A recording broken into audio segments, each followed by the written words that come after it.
exactly what to do to blow my mind. You're from another planet. I've never felt like this. I don't know how I ever survived without it.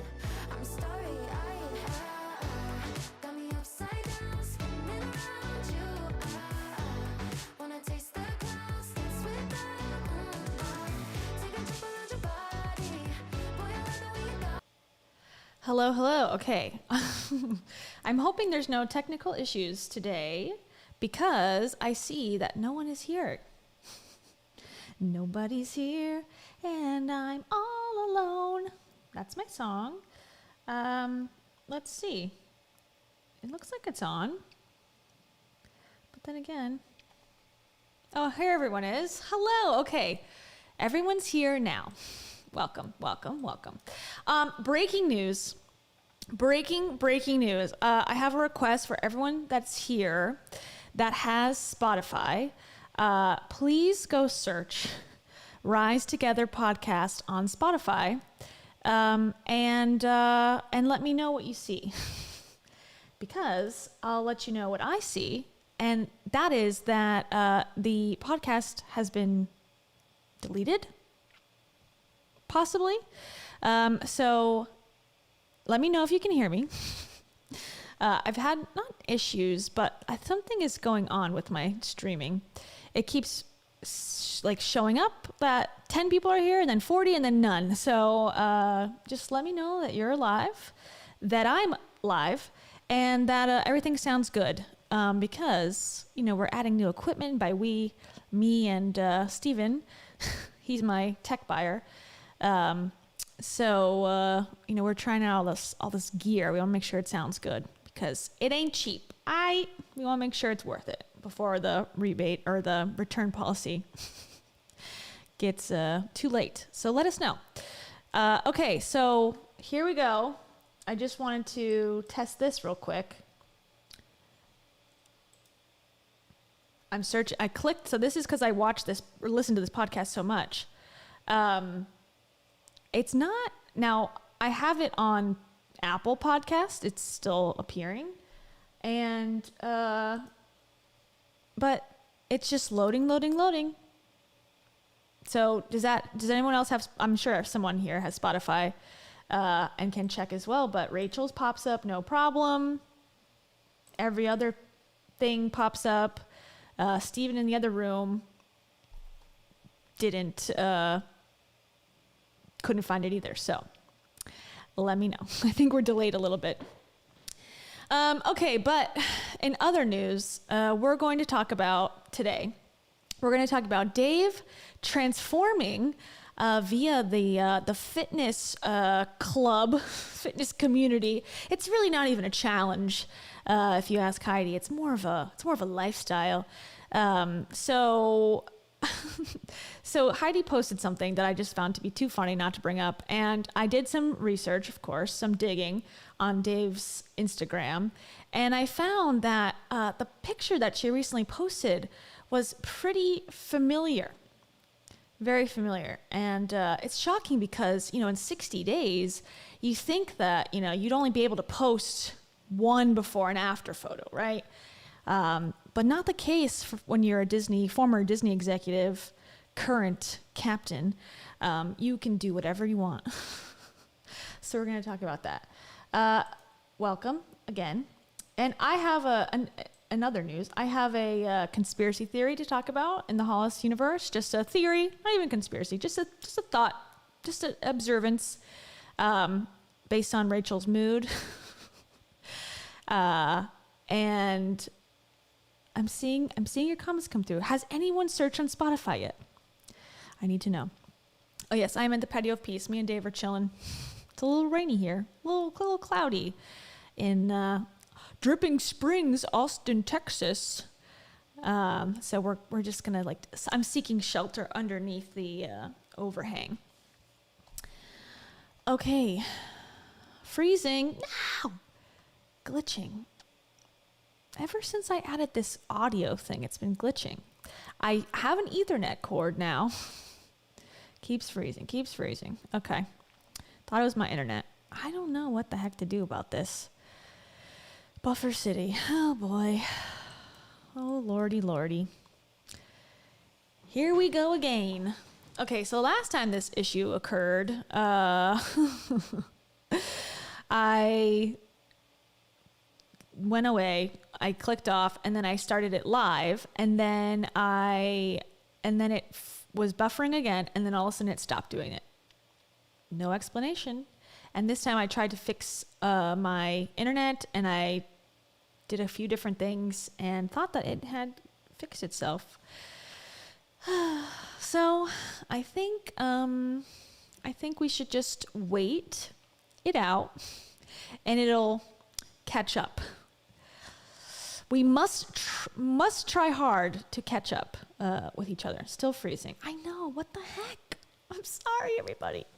I'm sorry. Okay, I'm just gonna talk to the void for a little bit until the buffering stops. I know. I need to exit the app, but then I gotta make a whole nother thing with all the stuff.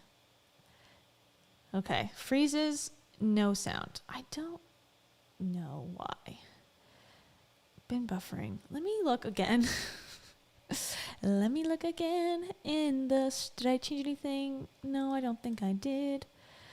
Buffering. I see nothing. Nothing wrong at all if you refresh. Okay, everybody refresh. So I'm going to talk into the void a little longer. I need to, no podcast. Okay. Yeah, we're just going to let it roll for a little bit.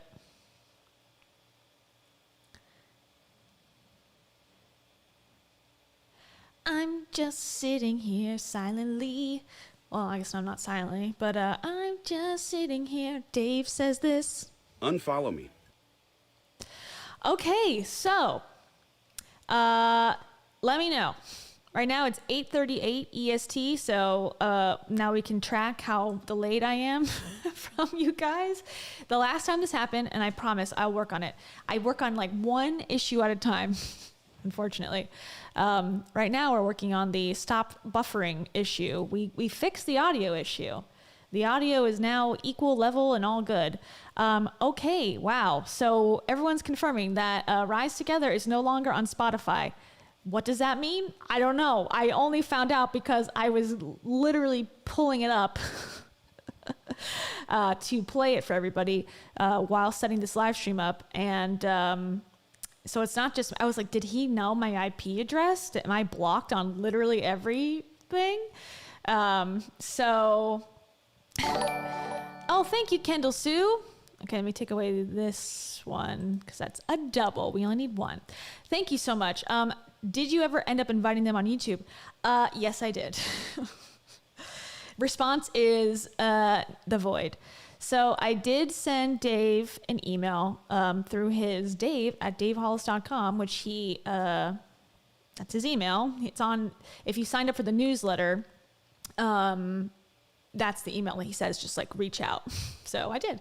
I basically said, I listened to the recent podcast with Heidi and I just wanted to reach out. I'm not sure if you've ever seen my content, but I've covered you and Rachel in a very, I didn't say very negative lens, but in a critical way. I'm sorry that people were harassing you via DM. I do not condone that. Don't think that that's okay at all. But I have made content that has been extremely critical of you.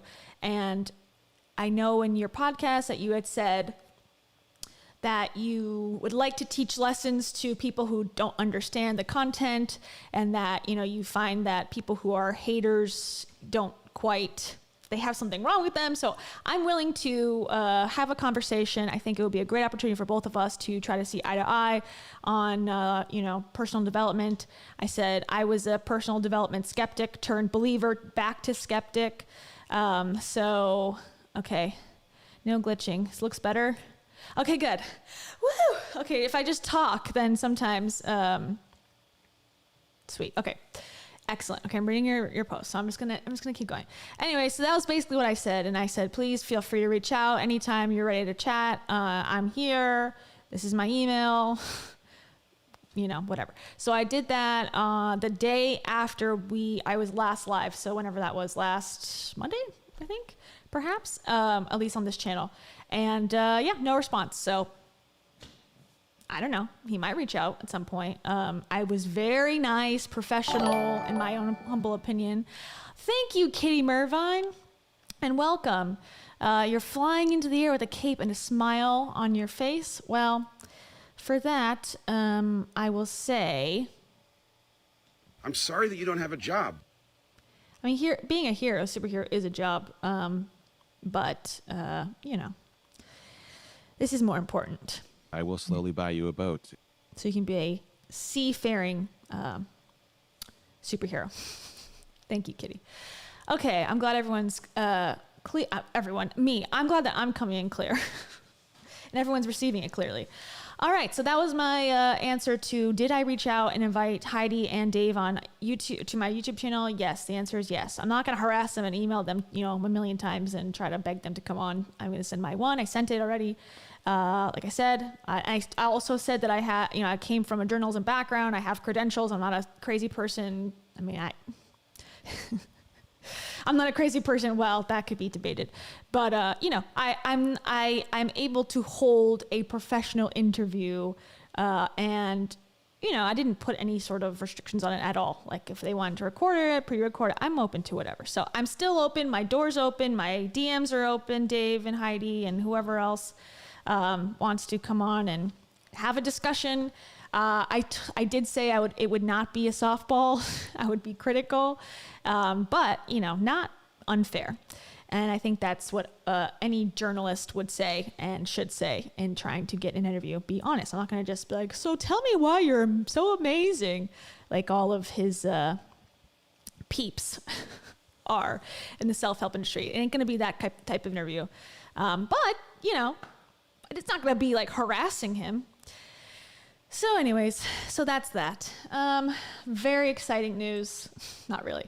But I do have some other people who I'm talking to, both sort of in the industry or sort of more people who are working to fix the industry from the inside. And that's kind of not related to Hollisville necessarily, but related to self-help and spiritual wellness and all those things that I talk about too.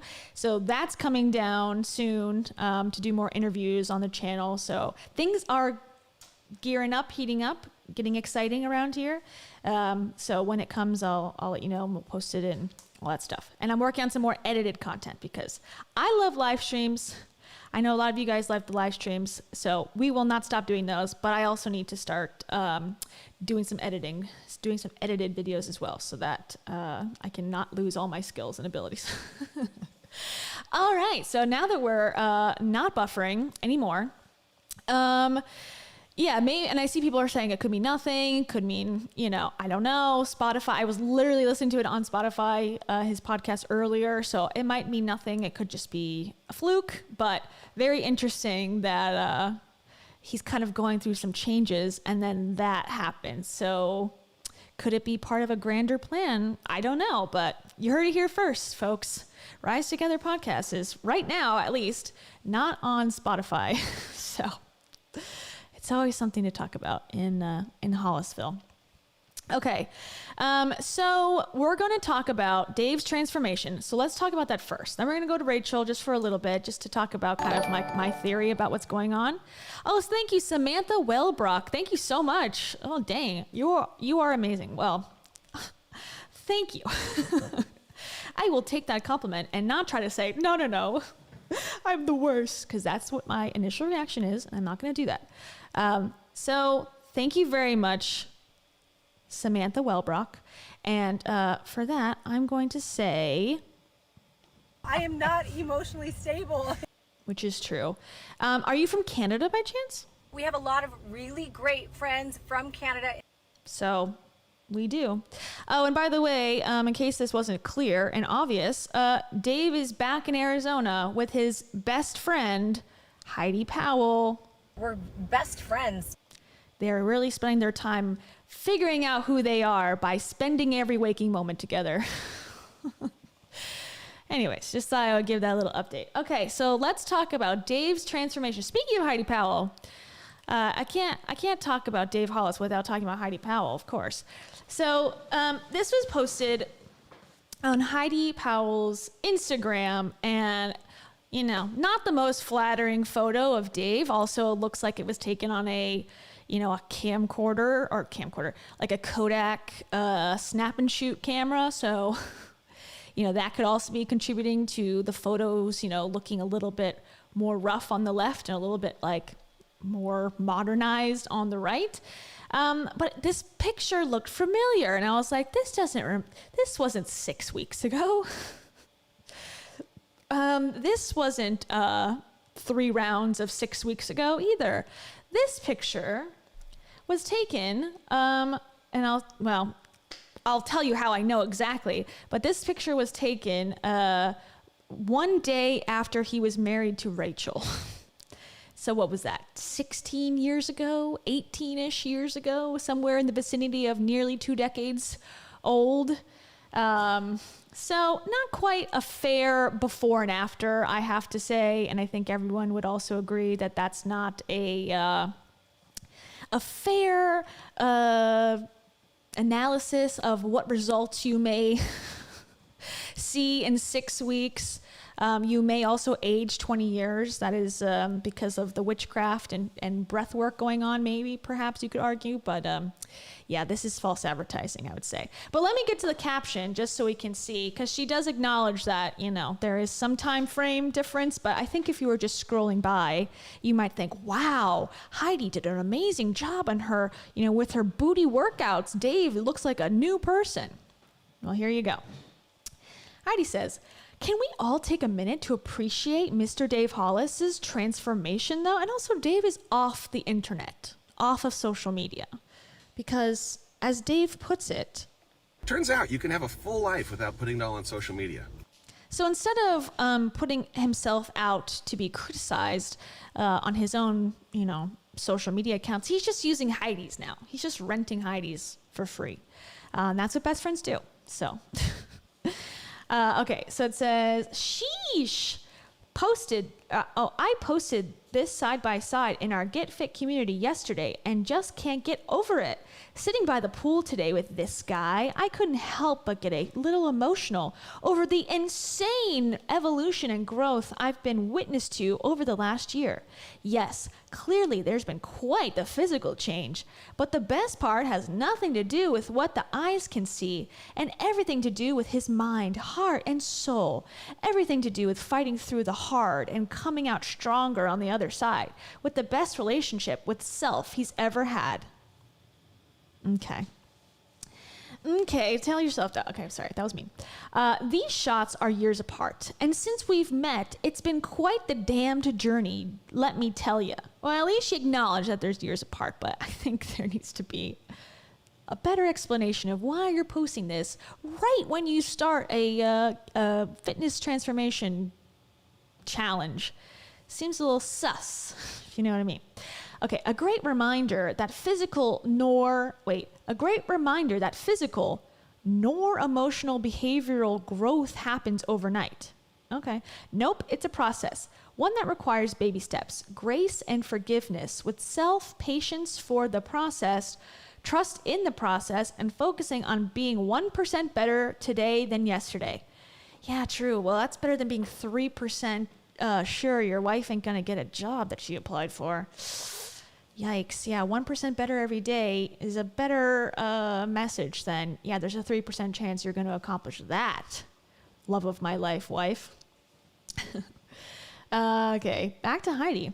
He's been working so damned hard on each of these things. Transformation is not a linear process by any means. Neither is it easy.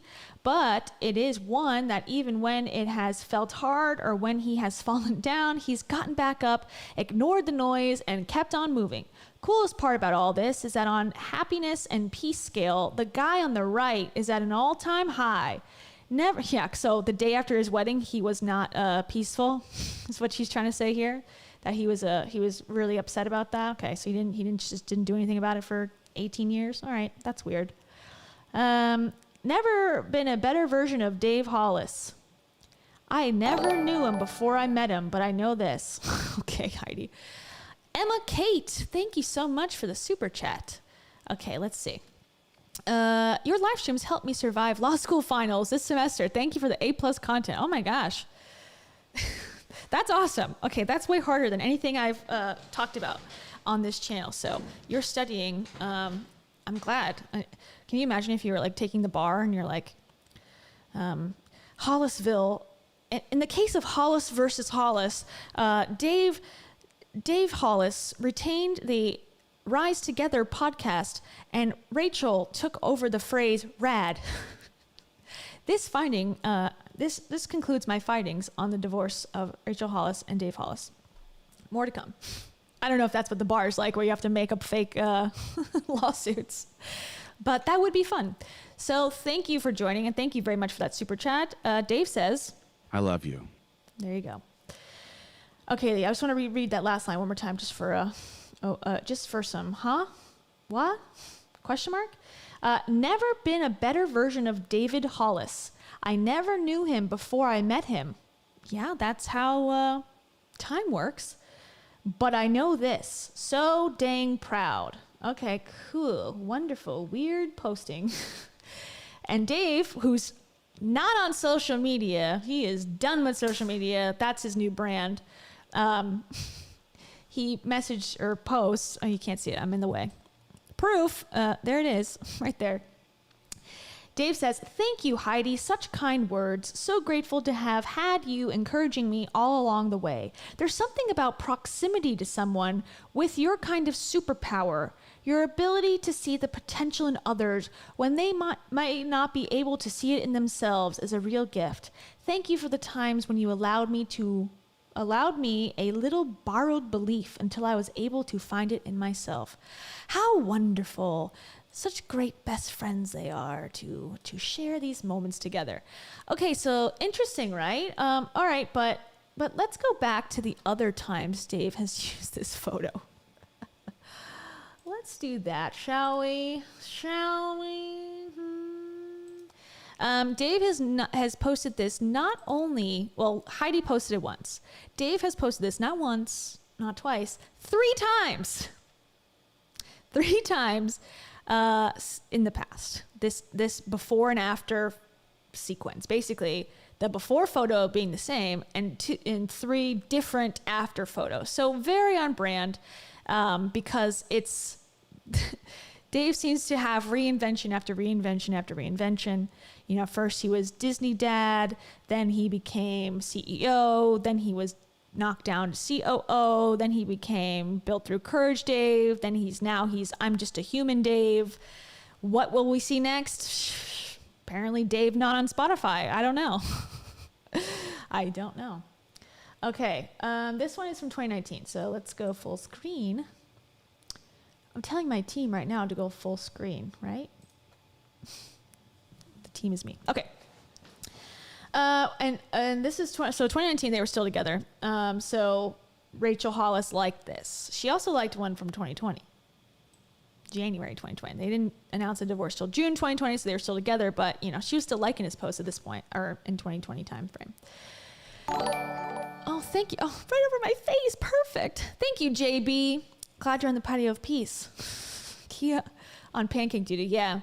My job on the patio of peace is to make pancakes for all children from the neighborhood and from the actual household that lives inside of the Dripping Springs mansion. So, however, JB, you know that Canada is accepted now because Heidi said it's accepted. So We have a lot of really great friends from Canada. But our preferred currency. It is 18 American dollars. So, you know, just work on it. Let's get that conversion. Yeah. Okay. I like that it covers my face, actually. It forces me to see it immediately. Thank you, Rach, but not Rach. Okay. I got to play that clip. Rach. But not. Rach. And Laura Rains. Okay. Raising his thumb up for, okay, stretching his arm forward, raising his thumb up. This is a message from Laura Rains. Message received. Okay, this is for, let's go back to Rach, but not Rach. Rach says, I never knew you before I met you inside of these live streams. I never knew you before I knew you. Yeah, that's 'cause that is how that works. I guess our spirit guides know us before, so for that. My guardian angels, my spirit guides. That's what I have to say for Rach, but not Rach. And for Laura, for the thumbs up, I'll say... I don't regret anything. I don't regret anything. There you go. Thank you. Laura and Rach, but not Rach, and JB. Okay, so this is Dave's 2019 transformation. This is the first time he was transformed from, this version, from this version of Dave, pretend I'm Dave, to this version of Dave. So, he's thinner. It says 2019 was a year of transformation, of course. Every year has been for him as well. As much as there were physical side effects, yes, right Dave looks healthier than left Dave from years back who didn't have a handle on habits. The overwhelming benefits were mental and emotional. Okay, so very similar to the post that we're hearing again in 2022.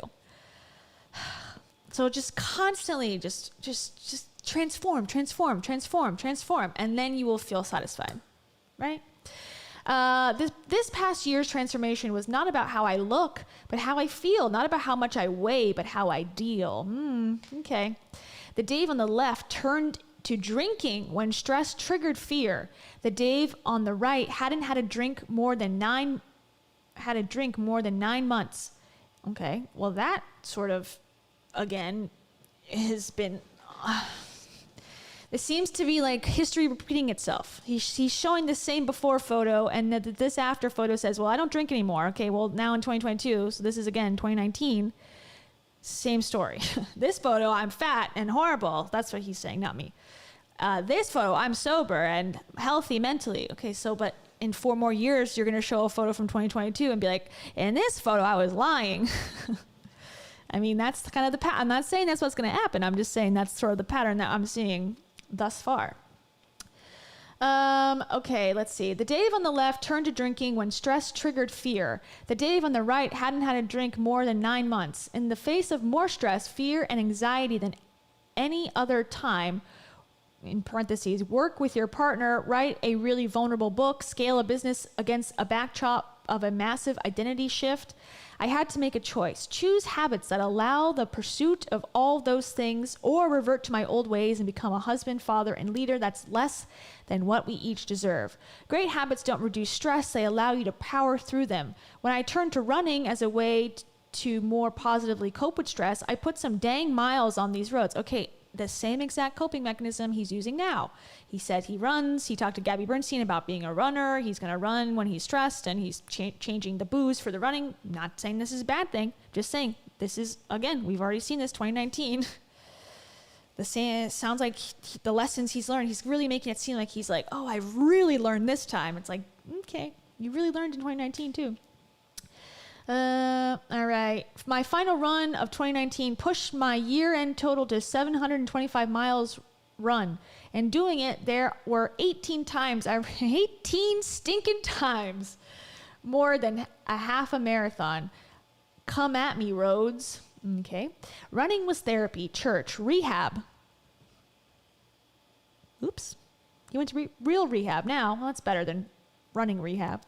Rewiring. When combined with a morning routine grounded in time for myself and gratitude, prayer, and intentional goal setting, the combo platter was transformational in how I felt. 2019 was about creating the habits to change how I feel, how I generate energy, how I engineer motivation, how I process anxiety, how I feel about myself when I'm by myself. Heard that quote 1,000 times in Built Through Courage. 2019 was also about training for 2020 when I got my tattoo on my forearm that reads, "A ship is safe in a harbor, but that's not what ships are built for." A ship is safe in Barber, but that's not what shibs are built for. That's what it really looks like. Okay, that's a mean comment. Sorry. I'm sorry, Dave, that your tattoo is illegible. That wasn't nice. I know, but what can I do, Dave? This is what you give me to work with. Okay. I knew that first year would be unsteady. I've described the season as unmoored. I left the harbor and the acquisition of sea legs has taken time, but they're here. Okay, so here we're really seeing that seafaring symbolism already, years before Built Through Courage had come to fruition. As I head into my greatest year ever in 2020, oh my gosh, it took a transformation year in 2019 to become the steady captain of my ship. You better be ready, 2020. I'm the captain now. Oh man, that did not age well. I cannot think of a worse post. I mean, for everyone that was like, 2020 is going to be awesome. It's going to be my year. None of those posts aged well. But this one particularly, yikes. Yikes on bikes. Okay, so that was 2019 transformation, Dave. Okay, so that's 20. So then he posted this again in 2019 with the same exact photo. So this one is on New Year's Eve. So the one I just read. So he was like reflecting on 2019. But he posted the same exact photo collage in 2019 as well, October 2019, so 2 months previous. Obviously, that's also how months work.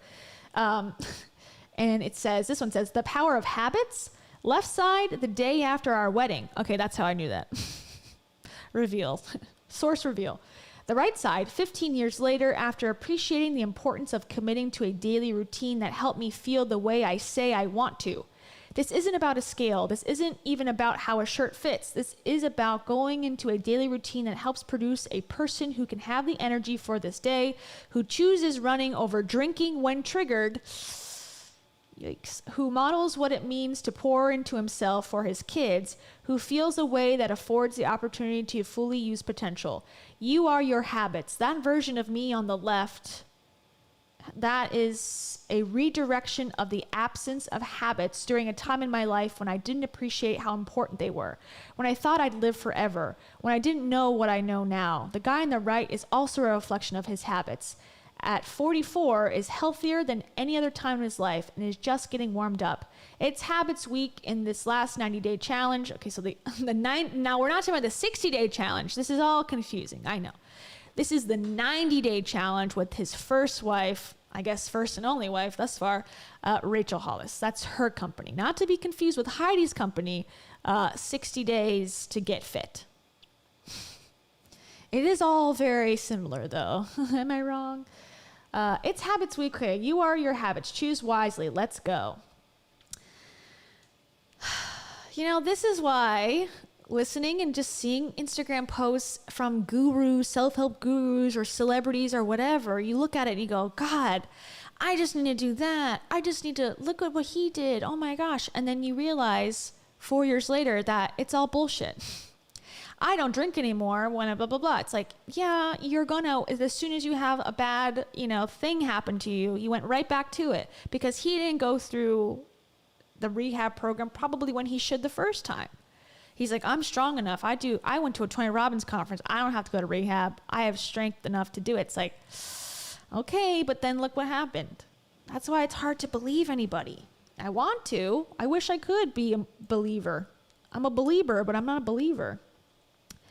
Okay, and this is the last time. So this is July 28th, 2020. So this would have been after the divorce, just after the divorce, I believe, because, and this is I remember all these, well, I shouldn't say I remember all. I remember a lot of things, but the date of their divorce, I forget every time.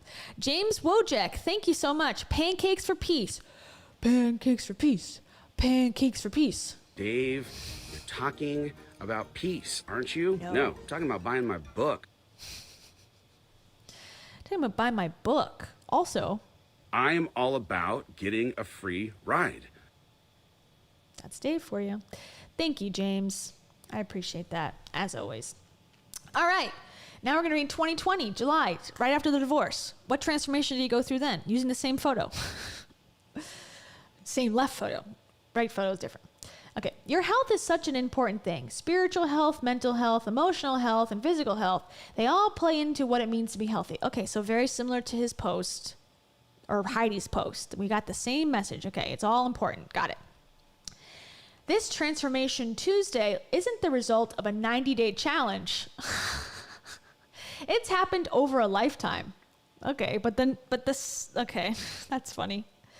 I don't think the 90-day challenge was invented yet, or the 60-day challenge, Heidi's 60-day challenge was not invented yet at this point. So it's ironic that he would say that, not knowing what's coming in the future.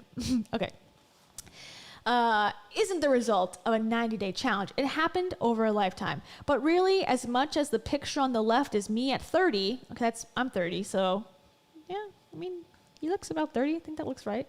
It could have been from my early 40s. My appreciation for health is just a few years old. The guy on the right is 45, training for an Ironman. I don't think that training had gone anywhere. Well, did it? He did a triathlon. He didn't do an Ironman. Okay, so I guess the training's ceased. The guy on the right is 45, training for an Ironman, appreciates the power of routine, understands the importance of good coping mechanisms, mindfulness practices, and the musts of regular community with good people and God. The guy on the left had the hubris to think he was strong enough to get through hard things without discipline, didn't appreciate the attention to all facets of health generates your ability to be strong every day. Okay. Your appreciation of the importance of health will directly affect the way you feel about yourself, the way you show up for yourself, foreshadowing, and how you're equipped to show up for others. Wow. 2 foreshadowings. In a crazy season for all of us, making your health a priority has never been more important. Being in the best healths of my life is why I'll come through the hardest season of my life better, stronger. You will too. You got this. Let's go. Heart. And again, this is now the time period in which he refers to as like his darkest times, the hard times, the bad times. He's now in the better times because he's come through the rehab program and he's done the book mistakes and now he's truly learned the message. But again, in 4 more years, we'll look back at this time, 2022, and go, oh, okay, now that was the bad times. It's always in the past. That's the lesson here. So I just thought that was funny, interesting, just a little walk down memory lane for those who followed Dave for a long time. And I also, since I had to go through, pretty deep into Instagram, I wanted to bring up 2 other ones just for funsies of Dave's Instagram. This is pre-divorce. So this is from Rachel, obviously. This is January 13th, 2020. So, and as you can see, Rachel was still liking his post at this point. So, for what it's worth. Dave on a ship. Dave on a yacht. This is what he said. And I just thought that was interesting. This is a lot of, his seafaring captain, all this stuff. But this is him again previewing the year 2020 is going to be such an amazing year. And this is, as we know, when the downfall began. So it's interesting just to see it from like how these, and it's just, this is obviously looking at Dave, but this is really more of an example of the whole industry. They're always putting out these big proclamations that I am going to manifest my future, blah, blah, blah, and I'm going to be positive all the time. And if I'm positive all the time, then every single thing I want and desire will come true. So I just want you to see, and myself as well, to remind me to relax. And this person proclaiming, gone to workshops and was the leader of this and, had done, like I said, Tony Robbins and taught personal development, was in masterminds for personal development, was reading books about blah, blah, blah, blah, blah, like all this stuff, was married to someone who was very, into couples. Well, I guess they're both into it, but, selling couples retreats and how to save their marriage and make your marriage better and blah, blah, blah. All of those things. This is what he says. And then look at the actual playing out of events. Much more down to reality, I would say. So I just think it's important to keep that in mind. All right. When I started my growth journey, I thought the hard part was deciding to leave what I knew for what I needed. Oh, what I knew I needed. This choice to push away from the harbor of security that opened me up for the benefit of growing in the choppy waters. That was a hard part, but not the hard part. When I set off on this pursuit of growth in the face of skepticism, mindset, and motivation challenges, I got this tattoo that gave me a daily reminder of my why. Okay, once again, a shib is safe in barber, but that's not what shibs are billed for, okay? And it does say are billed for in this post. That is not me misreading it. I needed to remind myself that I was built for this. You see, when I was stuck in a valley of my own creation, in my way and struggling to show up for my life, I thought deciding to chase a life of uncertainty and growth was the hard part, and then I did it. And here's the truth that people don't love. Deciding to show up for your life is where the work begins. The last year can best be characterized as unmoored. This disorienting, uncomfortable, triggering at times season of getting comfortable with the discomfort that comes outside the harbor you knew. My word for 2020 is captain. As in, on these choppy waters, as growth comes through failure and triggers and pushing through fear, I am the captain now. Okay, once again. I cannot control these waves. I cannot possibly know the size of the swells coming as I motor full speed into coaching, a book tour, new film projects. The documentary? No. That can't be it. An app launch, a Target partnership, and a USO tour. What was that? I don't remember. I guess they canceled that. 2020 will bring bigger waves than I've ever experienced, and the challenges of 2019 in getting my sea legs are what make me ready to captain this damn ship. Bring it on. Come at me, 2020. I'm the captain now. What's your word? What are you declaring as your identity as you sail into this year? Tell us below so we can root you on. I'll be over here cheering you on like a Backstreet Boy on the bow of a ship, ready for the next big surge. Let's go. Oh, man. So, Hillary Kaufman, perfect timing. Thank you so much. Grateful for the hard. Yeah. He's grateful to be hard, I'm sure. Sorry. That wasn't nice. That wasn't nice. But it was funny. And for that, because I said that little oopsie. I will actually do something obscene for you.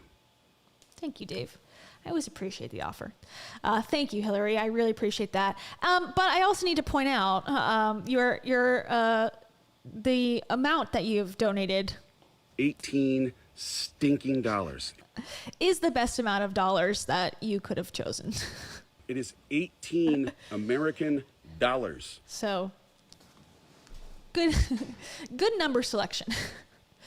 Okay, so that was one. And then the other one that I saw, here's Dave. And I told you about this, or you, meaning I talked about this on a live stream before, about Dave's acknowledgement. And I can't say Dave now without saying Dave, talking about peace.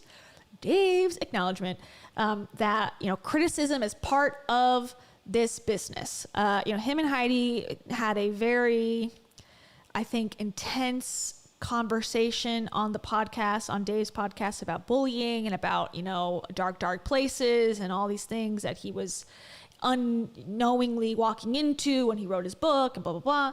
But this was posted in 2019, September. And this was also part of Dave's book. He has a very similar excerpt in the book, Built Through Courage, about this very thing. So I just thought, I came across this today and I was like, what a reminder, Dave, that, this is part of the gig and it's not going to go away. No matter what, you're going to have people who criticize you either behind your back, or will do it publicly. And, maybe you can take a lesson or two from the public ones, because the ones that are doing it behind your back are the people you call friends. And they're actually doing you a bigger disservice, I think, because they're watching you sink and are not sending you a life preserver, which is worse. So, and I kind of want to talk about that when we talk about John Acuff in a little bit. Thank you, JB. Our Canadian friend here on the show, JB, says, Dave, your ship sank. Boo. Well, he's working on buying boats, so we need to wait till the money is accumulated. I will slowly buy you a boat. And once again, since that Canadian dollars are being used, We have a lot of really great friends from Canada. I just want to say that, put that out there once again. Thank you, JB. Okay, what does Dave say? Dave says, pursuing a life of impact means accepting a journey of criticism. To change 100 lives, you'll upset 10 people. So many times we slow down because of the 10 at the expense of the 100. Train your focus on the impact and your worry of the critic withers away. Hold on. Let me find my applause button. Wonderful advice, Dave. He will never take it. He may take it one day. I should give him the grace and openness to be able to change and transform at any moment. But I would, I'll love to see it if it ever comes to fruition. And the caption said, this is a message from Dave to Dave. The world needs your gifts. Just because someone doesn't like the light you bring doesn't in any way take away from how badly someone out there needs it. Quit dimming who you are to keep people who aren't interested in your uniqueness happy. You aren't here for them. Your gifts weren't given to you to affect those that would be critical of you, bringing them to those who need them most. Okay? Don't know what that sentence means. Hear this. You wouldn't slow yourself from feeding the hungry because some small portion of critics didn't like the food you were serving. Get out of your own way. Let go of the worry of them. Shine your light. Let's go. Okay, but then as soon as I need to take the advice myself, I have a literal breakdown on Instagram. Woo! Dave Hollis, everybody. I will actually do something obscene for you. That's Dave. And then 2 years later, oh, Shauna, thank you very much. Okay, I didn't even see that come through. Where is it? Oh, it came through sooner. Well, in the meantime, it just says your name. Okay, that makes sense. In the meantime, let's play a song. Why do you follow me if you don't already own my book? That is taken directly from the Patio of Peace. A year ago now? Not even? It's like less than a year. So much has happened. So little time to discuss it all. So that's that. That's what's going on with Dave.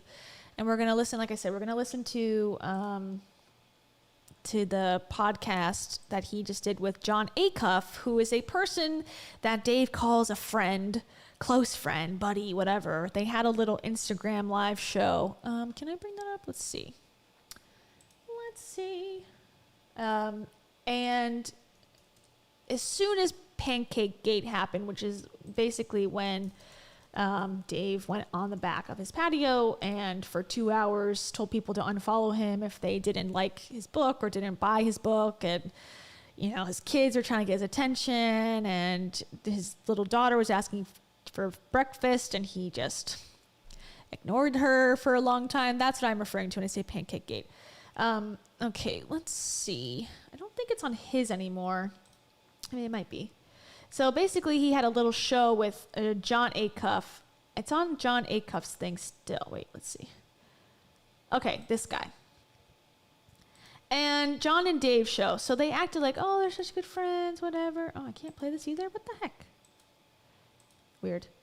It's not letting me play it. Well, doesn't matter. I wasn't going to show this. I was just going to show you who John Acuff was. And as soon as Pancake Gate happened, this guy disappeared.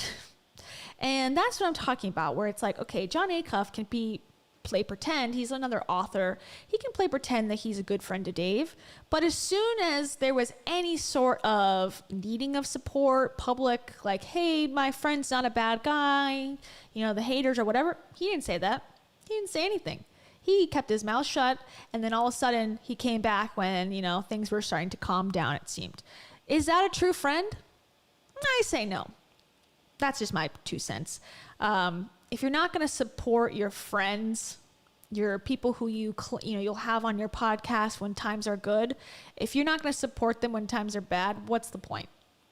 Well, it's transactional. It's like, well, you look good, it makes me look good. But as soon as you don't look good anymore, we're done. That to me is like business. That's not true friendship. And, you know, who cares what I think? Who cares what they do in their private life or whatever? But it's just interesting to me that all of a sudden he's back now and he's like, oh, yeah, people were saying that I canceled the show. It's like, well, it seemed like you did. And they didn't really quite address it, but we'll get there. We will get there. Anyways, so that's Dave. That's Dave for now. The only other thing is that he's with Heidi. He's making her kids breakfast. I guess he doesn't have his kids because Heidi posts that as well. Who knows what's going on with them? They say they're still broken up, but they're literally together every 5 seconds. So, again, who's to say? But let's talk about Rachel for a sec. Rachel has been kind of doing her normal thing. I want to play her podcast first, her quick word podcast, or a quick word, yeah. It's only 10 minutes, and the most recent one is about just having hobbies, which I think is a wonderful lesson. I don't have anything to say negative about the lesson, but I want to point out how what she's saying, and she of course says like, I do this, so you should do it too, is misleading. And I was going to say bullshit, which it is, but I think the more accurate word is misleading. And because, again, the advice that she's giving is correct. I think it's good. But we'll talk about it and we'll break it down. And then another Rach Talk came out today. I watched it and the vibes were off. Let me just say that. The vibes were very off. This is my prediction. I've been alluding to it already 20 times, but my prediction is that something's on the rocks with Boo Thing. Something's going on. She did not bring him up once. That has not happened in a Rach Talk in a very long while. And I don't think she even brought up him in this quick word thing either, if I'm not mistaken. Boo Thing, Was not mentioned. my boyfriend. Is always mentioned. Always. Even just like in passing, he's always brought up. And he was not in these two pieces of content. And I just feel like her, and then, she also posted today, which is sort of rare, 12 hours ago, talking about like a new full moon. And she does all these meditations for her friends, you know, and she just happens to think like, I wrote this for all my friends. And I just figured like, why not share it with my 1 million followers? Like, why not? Just popped into my head that I should share this, as if this is not her whole business plan is making content on Instagram and social media. But it doesn't even matter what she says, and I didn't even watch the whole thing, because she was talking about like, you know, she's like basically reading a meditation, like this is what the full moon represents, this is what you should, I don't know, about a scorpion and like all this stuff. So maybe I should watch it fully, but I don't think it's gonna be fun watching, because it's kind of like almost like she's reading a poem or something, which can be awkward to watch someone and try to, you know, not, I don't know. When someone's trying to be genuine and like read a poem, it's like I feel bad watching it and trying to like critique it. But just the end, it's like almost like she's in tears. Can never be found inside a shell that can't possibly hold the incredible thing you're becoming. And so I ask you, on this powerful full moon filled with opportunities for letting go, what armor do you need to lay down and leave behind? Doesn't she look like she's about to cry? Like, I you know, maybe I said again, like maybe I should go back and watch the thing, because maybe she said something, you know, very profound or something. But she didn't talk about the Boo thing in this either. She said her kids and her, and she's had teens come to the house. So she was talking about the kids and, you know, their friends. She didn't mention him there. And she just seems a little sad. Right? Just a little sad. So I was thinking like maybe something occurred where they are no longer together. And I'll show you again. It still pops up because I've searched for it recently. And I think it's still gone. So just for the record. All right. So we're going to listen to Rachel Hollis's Do Something You Love, and then we're going to talk about how I don't believe what she said is accurate, at least in her own life. And it's only 8 minutes, so it's just a quick word. It's just a quick word. Okay, ready? Hey guys, this is Rachel Hollis, and a quick word on doing something just for you. All right, I have started a new hobby. If you have listened on podcast or watched on Rach Talk, then you have possibly heard me talk about songwriting. Started songwriting at the end of last year. I wanted to challenge myself. One of the things I want to do as a writer is to challenge myself to write in as many categories as I can in the course of my life. Because what I've learned, having written fiction books, cookbooks, nonfiction self-help, I have written, a journal. I have done a planner. I have done a screenplay. I've written a screenplay now. More on that. Oh, she's like, more on that later. What? I'm so curious about the screenplay. I'm sure it's like Rachel Hollis, the Rachel Hollis story. My story of becoming Rachel Hollis is going to be the title. But I'm interested to find out more. Later. And I thought, okay, what's my next iteration of writing? Because what I've learned is that every single time you write in a new category, you really have to challenge your brain to work in a different way. Writing a screenplay was incredibly difficult for me because you get so few words, kind of you're only writing dialogue. Like you can't explain the room and you can't describe the character. It's a lot, guys. But it was such a challenge and I was so proud of myself when I did it. So the newest thing I wanted to try was songwriting because that's even shorter. Forget, a screenplay that gives you 100 pages. Now you've only got 2 verses and a chorus to get the story across. And as a huge music nerd, I just thought it would be fun and I would geek out over it. I love how she's a music nerd all of a sudden. She was like a history nerd before, allegedly. Then she was something other nerd. I don't know. No one's a nerd. Stop saying nerd. I mean, we could say nerd, but if you're not truly obsessed I think there needs to be 10 years of obsession before you say, I'm a cupcake nerd. I really am. I ate 25 cupcakes a day for 10 years. And then you say, I'm a nerd for cupcakes. I'm like, all right, I accept that. Anything less, I'm just like, nah. You have a fleeting interest. Okay. Let's just be honest. And I started writing in country music because country music really allows you to storytell. I hope in my life I get to experience writing in other categories because they're all going to be their own challenge. But I started in country music because I love country. And also, let's be honest, there's no other category that tells stories as well as country music does. So this is where I start. Rap. I figure out how I, take a deep dive. I call people. I'm like, who can explain this to me? I start going to conferences. I start reading books and watching documentaries. And that's how I learn everything. I just jump on in. And I'm nerding out and I'm absolutely loving it. And the first time I connect with another songwriter, because essentially what they do is I write lyrics and someone else writes the music and then we work together and we make a song. And the very first time I partnered up with someone to do this, I was telling her the idea and then, okay, now we have a chorus and now we have this thing. And she starts playing and singing and I start bawling. Because I've just never seen this before. I've never seen my words just put to music and it was so fun. Shout out to McCall Chapin. She's amazing. And we had... I don't know who that is, but it's so funny. I don't know. Maybe I'm just too stone hard cold. I have no emotions anymore. I don't think that's true, but I don't know if I would cry hearing my own words sung. I don't know. Maybe if it was my family members or something and they wrote me a song and I heard their words and I'd be like, oh man, that's so touching. But to hear my own words sung, I'd be like, that's cool. But would I bawl my eyes out? No, but that might just be me. Such a blast. We've gotten to work together a couple times now. But I loved the process. And then I was like, okay, I'm going to start taking trips to Nashville. I'm a big fan of Nashville. Always have fun there. But that is the heart of country music. Frankly, it's the heart of a lot of music.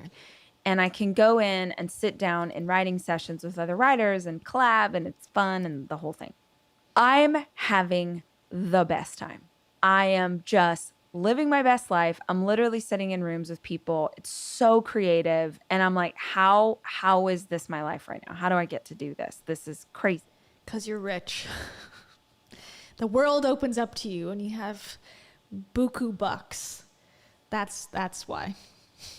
And you built yourself up, which, you know, to be fair, it's not easy to do. What she did was very difficult. She networked a lot, and, you know, she can now pull in favors because she's got,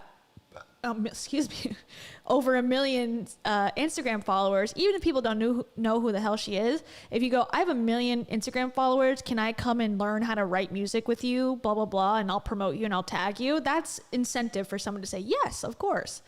So that's, I mean, it's not like she's just naturally better than people and walks into a room and they just gravitate towards her. You know, it's just, it's business, baby.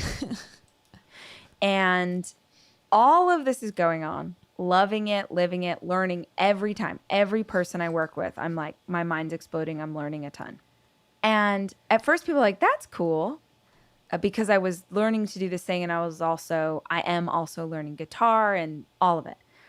And at first people were like, that's cool. I mean, some people were definitely like, what? Go write another book. Like, go, you know, do the thing we know you to do.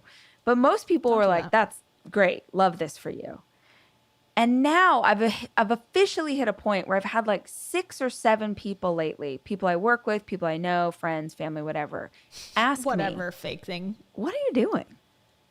Why are you doing this thing?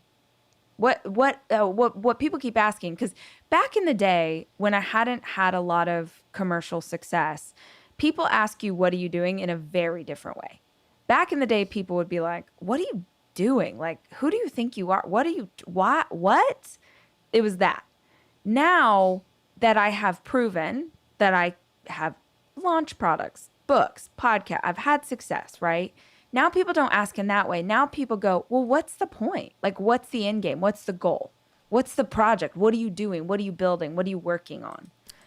Well, I think my personal opinion is that this comes from Rachel having literal journals and planners that are supposed to be for all of your goals that you're supposed to write down every single day so you can stay laser focused on your future and not take a breath to enjoy yourself. You must stay focused on the goal. You must not be like Pam, who can't do whole 30. You know, you must not eat the pizza. You must whatever. Like, that's goal setting. That's the most important thing to do in your life, is to goal set. So now people are like, so what's your goal here?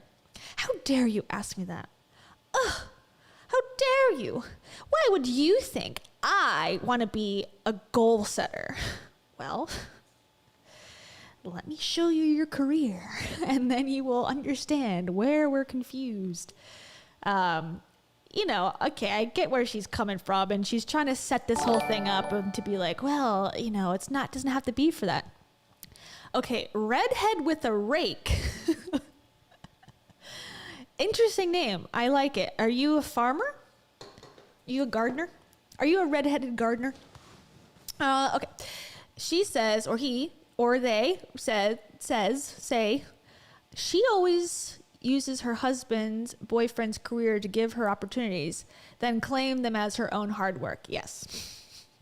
Yes, that seems to be the pattern here.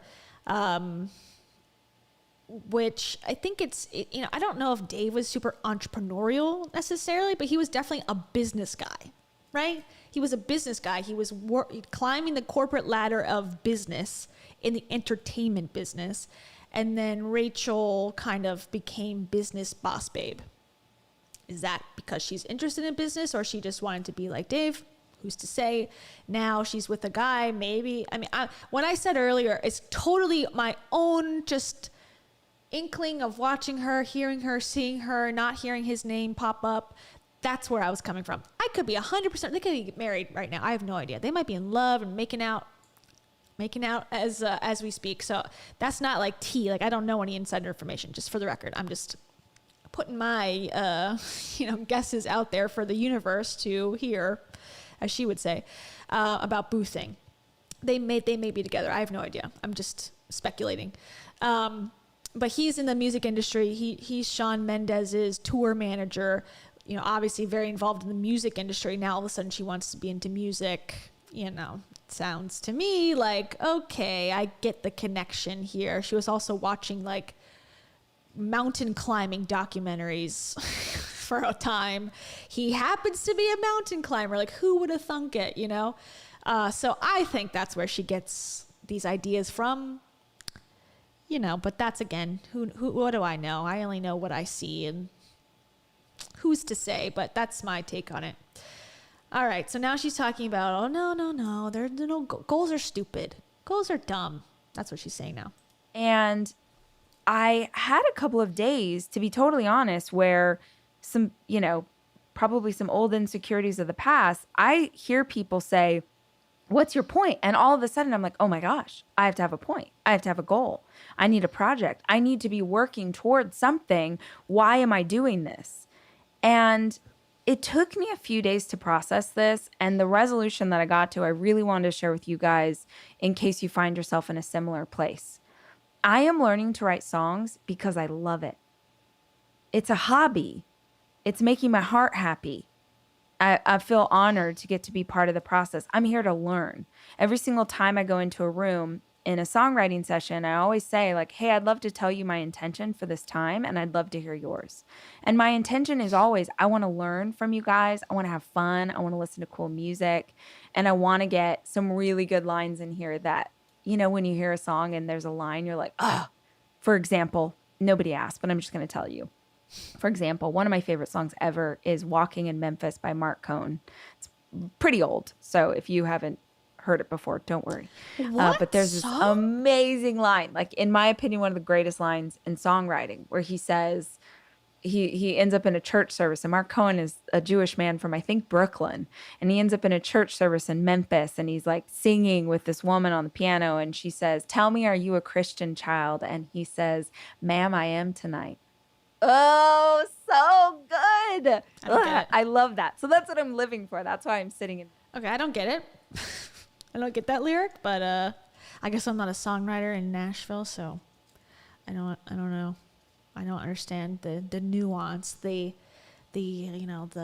meticulous writing skills that it takes to produce something like that. So Rachel is above me in knowing what the hell that means, why that's significant. But if you know, please let me know in the comments below, and I'll read them tomorrow. No, I'll read them as they come on. Okay, so that's what she's living for. She's living for writing that like one-liner in a song so that, she can be like, oh, I'm so good. I'm such a good writer. Okay, but again, this is just to prove a point that I'm going to, once this is concluded, about why this is bullshit, that she does have a goal, or even if she doesn't have a goal with it, she's still making it a business, monetizing it in several different ways. Rooms. But I'm here for the joy of it, the absolute joy of getting to do something creative with no end game, with no goal, with no monetary thing attached to it. If you've ever read Big Magic by Liz Gilbert, I love that she says, like, if you can keep your creative process separate from any money, if you can just have something in your life that's just for you, that you don't try and sell, that you don't try and make a job or a success, what a gift. And like, we don't get to do that. There's a point in all of our lives as children, well, not all of ours, some like Olympians or like prodigies don't have this. But most people will be like, oh, you're playing drums in the symphonic band in middle school? Okay, what's the goal? What are you going to do with that? And if you're not going to do anything with your drums, your clarinet, your art, your photography, your dance, whatever, then you should stop. Because if we can't have money attached to something, then I guess it has no value.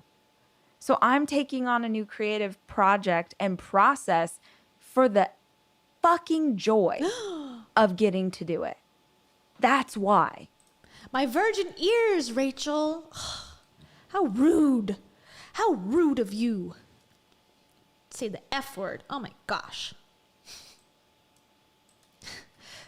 Now we have to watch Rach Talk because that's kind of appropriate. It makes sense as to why I just said that. Now it does. I'm like, wait, they haven't seen this Rach Talk because it just came out like an hour ago.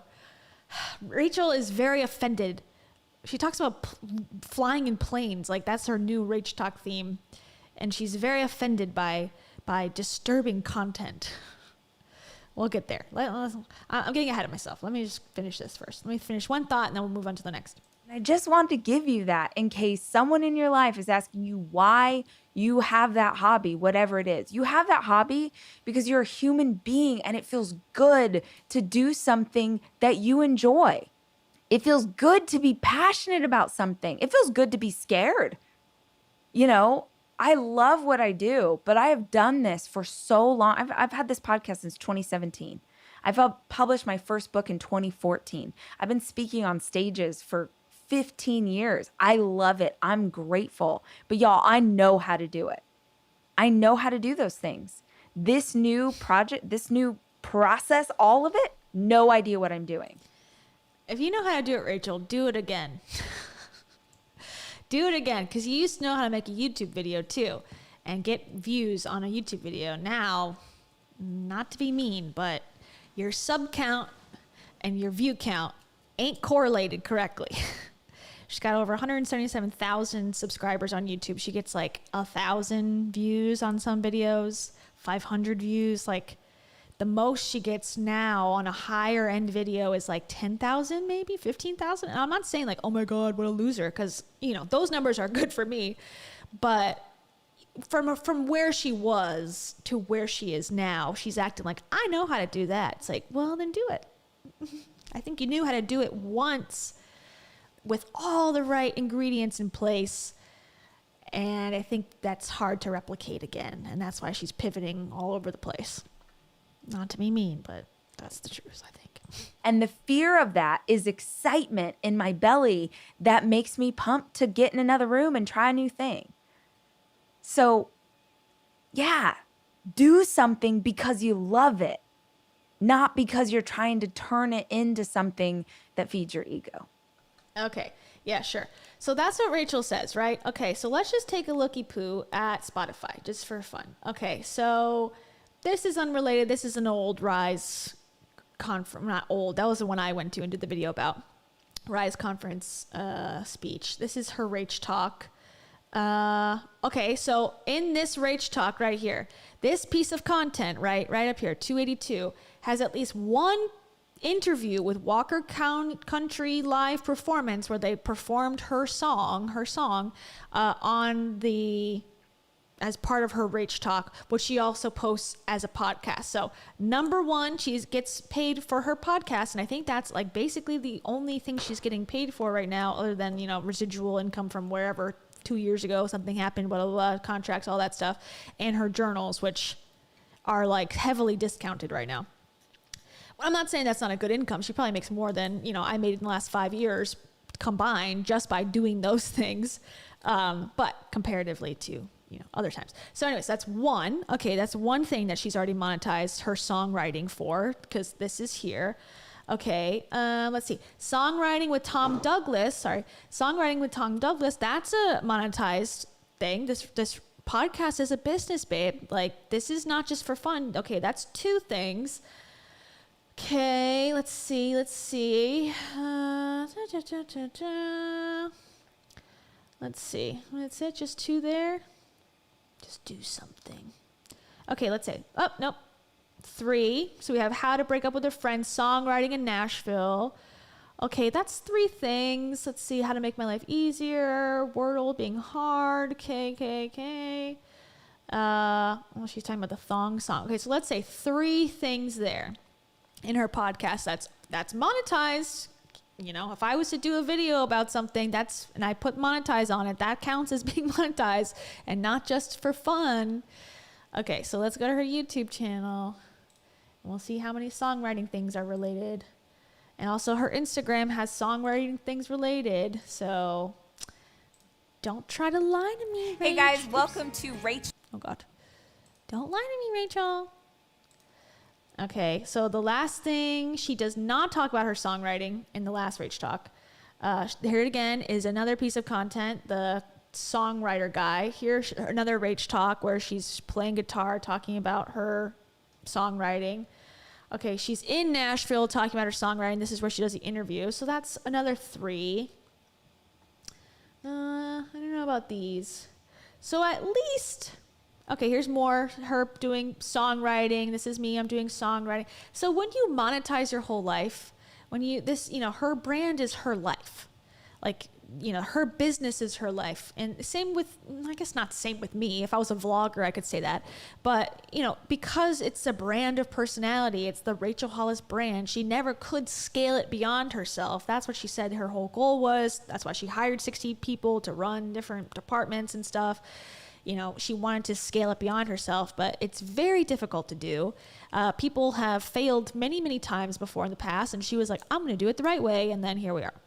So it's just not true. Like, there's, like, this is all she's doing as far as I know. You know, she's writing a screenplay or whatever, okay, for business, but who knows if that's going to go anywhere. That's just like a fun, people with money do that stuff. They write screenplays, they write novels, you know, if you can take a year to do something and not need an income, you know, I don't know. It's not unique to her, I guess, is the experience. But okay, how else does she make money? She makes podcasts. She sells planners that she promotes on her podcast, and she makes YouTube content and Instagram content. And there's at least 6 examples of how songwriting has already been used in these platforms. That's my whole point.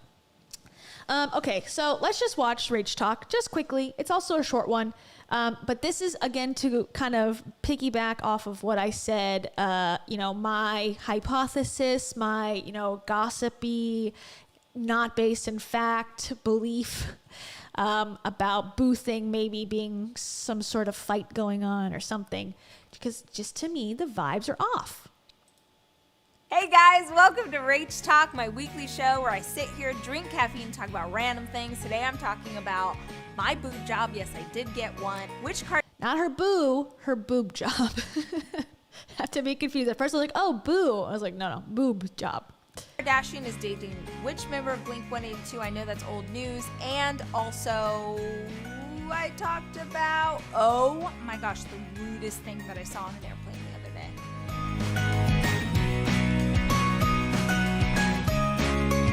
The song's a little loud on this intro.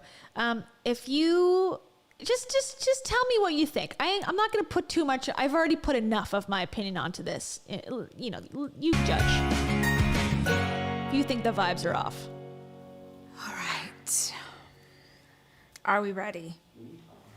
The amount of times in life that I don't know what to wear and just go with a denim on denim. Take a moment to acknowledge my Texas tuxedo or my Canadian tuxedo, depending on where you're coming from. If I had $1 for every time I've done that, I'd have $100. I mean, it's classic. You either love it or you hate it, and I love it. And mostly because I almost said my office. My office is mostly denim, so it makes sense that we should have that be what happens today. Okay, let's talk about this. So I have traveled a lot for work. In my life, I got into... And also she's wearing, and she just talked about it, and they made a point to bring it up, but she's wearing like the same outfit, the same pants, I think, as another time that she did something, which is unlike her. Usually in these Rach Talks, she has a new outfit because she likes to talk about where she got the outfit and where she got the shirt and how vintage it is and whatever. So it's kind of like she's like, I don't know what to wear. So that was my first like, oh, interesting. Okay, and now just like her cadence, something, okay. To do speeches all over the world, and that means I've spent a lot of times on flights, and I have noticed something. I never really thought about discussing it openly before, but yesterday when I was flying back from Nashville, I saw something that I was like, oh, this is absolutely the topic that we're bringing to Rach Talk. If you've experienced it, you're going to have an opinion, and if you haven't experienced it, you're going to believe that it's not true, and it is 100% real. What is up? Yeah, also, you know, the last 2 Rach Talks, she's had a lot more, it almost looks professional, which I think it looks great, but a lot more makeup and a lot more kind of, I don't know, like last year, 2020, when she first met boothing style, she was kind of more heavily made up and had, I don't know, it's interesting that she's kind of made up more here. Not that she's not always like put together on Rach Talk, but this is particularly more makeup than I've seen in the last 10 episodes. The last 2 episodes, she's had much more professional makeup on. I don't know why. What does that mean? Who knows? With people watching movies on a plane, they like bring their iPad, they bring their computer, they've downloaded the movie with vigorous sex scenes. on a plane surrounded by other people. First of all, you know how like planes, the back of the seat has a movie, and those sometimes have sex scenes in them, but those screens are designed mostly so that if you're sort of looking from over here, you can't necessarily easily see what's happening on that screen. I was on a flight yesterday, and the woman in front of me, so it's like I'm here, chair, she's here, right? So I think this is all just her complaining that she doesn't get to fly first class anymore, because that was her manifesting goal for however many years when she was doing I don't know, talking about her journals, and she was like, my goal is to only fly first. And now she's on Southwest Airlines. So, you know, coming down to reality once again, but she's going to talk about this for a while. So get ready, I suppose. But it's just, you know, like I said, she like curses like, it's fucking this, you know, like in the other thing, no problem. But now she's going to talk about how offended she is that someone's watching a movie on a plane. And then the other Rach Talk, she's like, I hate when people talk to me. I just want to be on my own. I want to just be in my own bubble. I hate when people do this and like try to like talk to me. And then, you know, now she's saying like, I'm looking at 3 rows ahead at what people are doing in front of me. It's like, I don't know. Just, you can't stick to one interpretation of one event ever.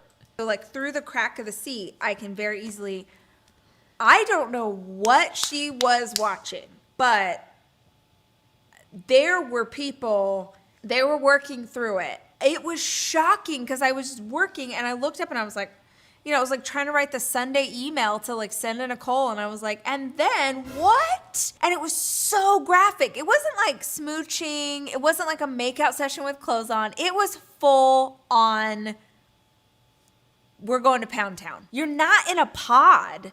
You're not in a bubble. Like, we all see what's on your iPad right now. And also, yes, I know I am a prude on certain levels because, you know, grew up in the church and that's hard to get out of a girl. But for $1,000, more than that, you cannot pay me to watch sex while other people know, like, what? I would be so freaking embarrassed. I would like be fast forwarding. No, she just said, it's happening on Game of Thrones today. I don't know. I personally think like I've watched things on Netflix on my phone or on my number. I don't have an iPad, but if I did, I would watch it and be like, I don't care. I'm not watching like full out, you know, pornography or something and then putting it on volume 20 and just like throwing it in the air. Like that would be one thing, but just privately watching your own iPad a row ahead of you, who cares? And who cares? Like, watch it with me, go for it. But I'm not gonna fast forward it for like what, the 40-year-old woman that's gonna get offended because I had to listen to her tampon story lodged up in her vagina. I think this woman's, you know, pretty graphic with her own story descriptions about her farting and, you know, her husband's issues. Like, you can handle this, Rachel. I would not think twice, but to keep watching for my own entertainment. And also, mind your own business. Like, I don't know. She's so offended, unless it's a man hitting on her, then she's okay with it, sort of. Because she'll do it to make her boo mad. That was another episode of Rach Talk where she explained that. How, you know, she wears a Nirvana t-shirt and all the men are just chomping at the bit trying to hang out with her. And then now this is the news story where she's just offended by someone's watching something and I'm just pissed about it. That's why I'm saying the vibes are off. It's like, is this really something you're mad about, or are you just in a bad mood? Okay, you know what else is rude on a plane, Jack? I mean, we're getting back, like, now we're mask free out on the planes. We're like out in these streets. We're doing what we need to do. Not the same, but equally very frustrating.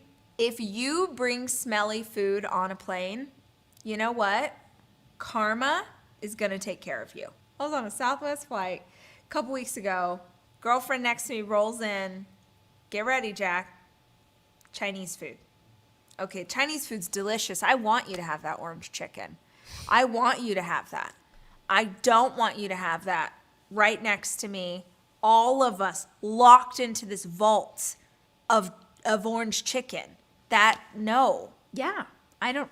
Watching sex, eating Chinese food, just acting like this flight is your couch. Would you guys think about that? Like if you were watching a show, you're on a plane, you download the thing. I think she's just like, ugh, I just need to fly private, like, baby. Maybe she's still with her boo thing. This is her trying to get him to, like, buy a private jet for her. Because she's like, it's just, babe, I cannot take another Southwest flight. Someone was eating, like, Panda Express, and then someone was watching a movie. Like, I cannot deal. I can't. Like, I am a guy's gal. Like, I just want to drink scotch and play putt-putt.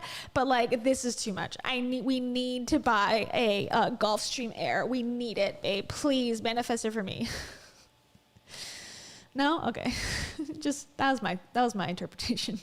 You don't know what's coming. You didn't know that they were going to make out with each other in a very aggressive, naked manner. Yeah, you're doing something. You're turning it. You're angling it. You're doing... Not sister. I wouldn't. Sister friend was like, I paid for this seat. But you know what it is? Oh, yeah. I forgot. Hold on. No, there's a thing. There's what it is. What it is. That's her little girl voice. What it is. She does that voice sometimes. No, let me tell. She kind of did that with the Instagram about the full moon. She's like, hi guys. I just want to tell you about this full moon that I heard about yesterday. It's really cool. She does like little voices sometimes. Like there's little girl, there's like boss babe, really aggressive voice. There's like normal cadence voice. I don't really, you gotta just like find it where it comes up and just make note. There's no real pattern to be found. Man, that's like such a good point about this. What trips my brain out is like you don't know who on this flight would be very offended by that. So only. like my Meemaw does not fly anymore. She's in her twilight years. All of a sudden I just had this vision of my Meemaw like being super into Twilight fan fiction and like being like dressed as Bella and going to like Comic-Con, and that's not what I meant at all. But if my Meemaw was on a flight and saw that, she would be so offended. Like it would really bother her, and she wouldn't. I like how now she's like, well, like I'm okay with it, but like my Meemaw would just be really upset. So like that's who I'm getting offended for. My Meemaw, who is not there and will never fly. That's who I think these people should start thinking about when they're on planes. It's like, Rachel, just also like, we're making fun of her obviously for having these beliefs, but also just have the beliefs, and people are going to criticize you no matter what. So just like own it. She tries to like downplay it now. Now she's realized like maybe the people like Jack and Nicole who are in her house filming this are like, I don't quite agree with this one. And she's like, well, my Meemaw. And then she tries to like, get them back on her side. Maybe she can feel the vibes are off. She wouldn't be bothered in like a mean way. She wouldn't say anything, but she would just be like very uncomfortable because she was raised very conservatively and she lives very conservatively. So I guess what I don't like is not really thinking of the other people around you. You want to watch all the sex scenes. I don't care, like do your thing. But it just sort of tripped me out that I've seen it more and more now that it feels like we've stopped caring about anybody else around us. I just think like even if someone is more conservative than you or more liberal than you, whatever, they're human. And what? I don't understand her thought process at all. That's why I'm like, what is she? I don't think she's even thinking straight.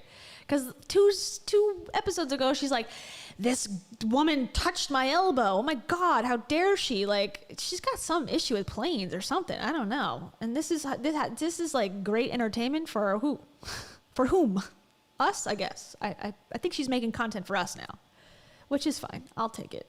I just think we should respect each other. And that felt a little like it's almost like you're pushing your thing into my sphere. And what a weird thing to talk about publicly, because now people are going to be like, you sound too much like a duck. I don't do this often. There was a time in my life. Accurate. No, I'm just kidding. But yeah, right? Like, what is that story? And it's just like, she seems sad.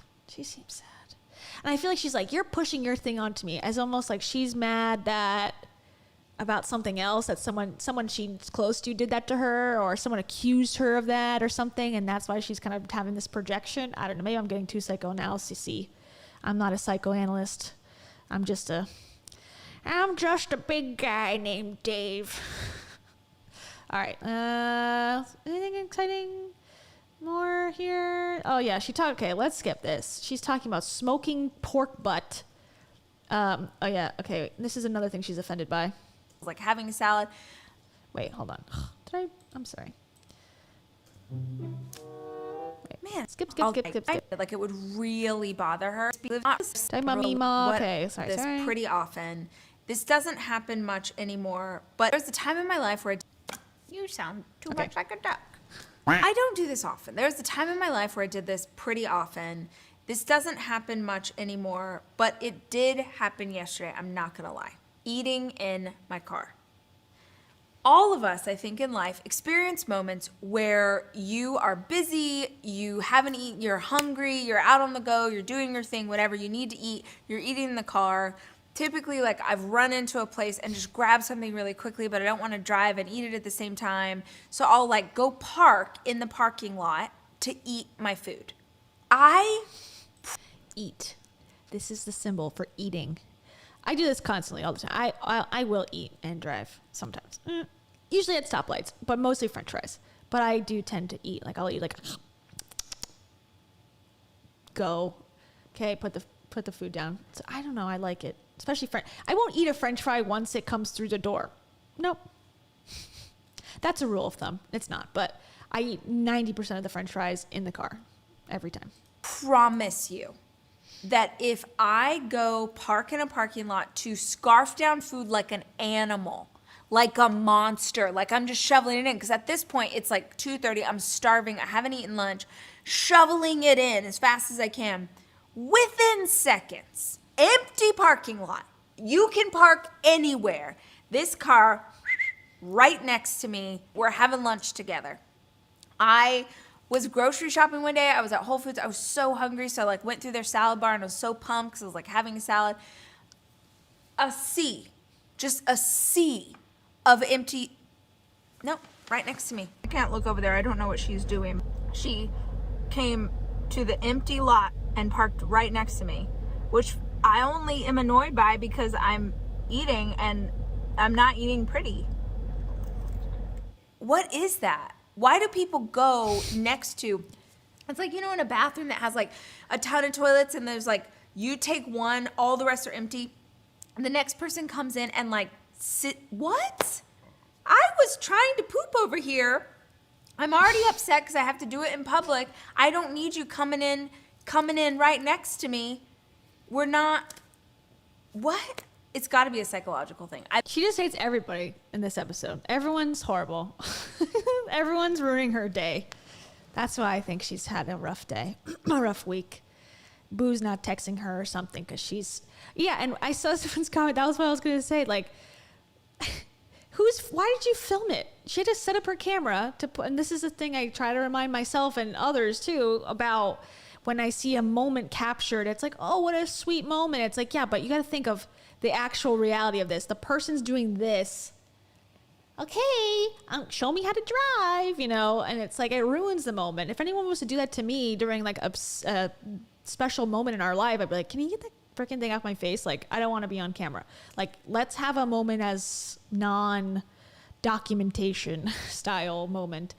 But yeah, so she had the conscious thought to set up the camera to record herself eating, as she claims, like so embarrassingly. Okay, why would you record yourself doing it? Drinking or drinking water, whatever. So she had the forethought to do that, and then bitch basically into the camera about this woman parked near me. Oh my God! Like, so she's going to use this, I guess, for Rach Talk, as if it's a wonderful thing to talk about. I don't know. I bet if we Google it, it's a psychological thing that like human nature says like, oh, I want to be where the other person is. I just looked. She's eating too. Maybe she doesn't like to eat alone. Oh, well, I mean... Maybe she just wanted to eat her food. She didn't even notice you there. I don't know. It's weird. Weird thing. I don't know if you care, but you guys have basically absolutely nailed how to smoke a pork butt. I've been working on this for a couple of years now. Just this piece by piece, I nailed how. And last Saturday, for the first time ever, every single part of the pork butt Chef's kiss. Perfect. Like, I've always wanted to do the thing where... See, like, isn't her boyfriend a vegan? I feel like this is like to show, like, I make pork now again. Like, he's very on brand to be a vegan. Maybe not. But maybe. I don't know. When you go to, like, when you put it on the counter because you're going to shred it and it just already falls up. That happened to me, Jack.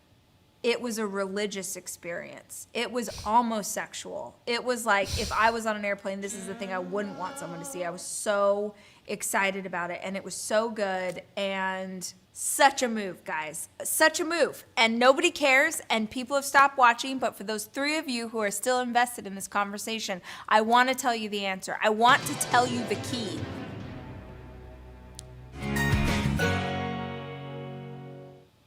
An ice chest. Okay, Jack, here's what you do. Keep it in all of its stuff. See, she could have easily said, Boo Thing loves pork butt. And I just decided, like, she would normally do that. Like, she would say, like, my boyfriend, he makes the best pork tacos. And so, you know, like, that's missing. I know I'm, like, pushing my conspiracy theory, like, to the maximum effort. So if it happens, like, see, I do it. And then you're going to put it in an ice chest. There's no ice in the chest. You're allowing it to stay warm, but not continue to cook. It's going to sit in the ice chest for 2 hours, Jack. That is the key. Before I put it in the ice chest, it was like, nothing's happening here. Took it out of the ice chest, and it was like, ah. I was so proud of myself. Speaking of dreams coming true, you like that segue, Jack?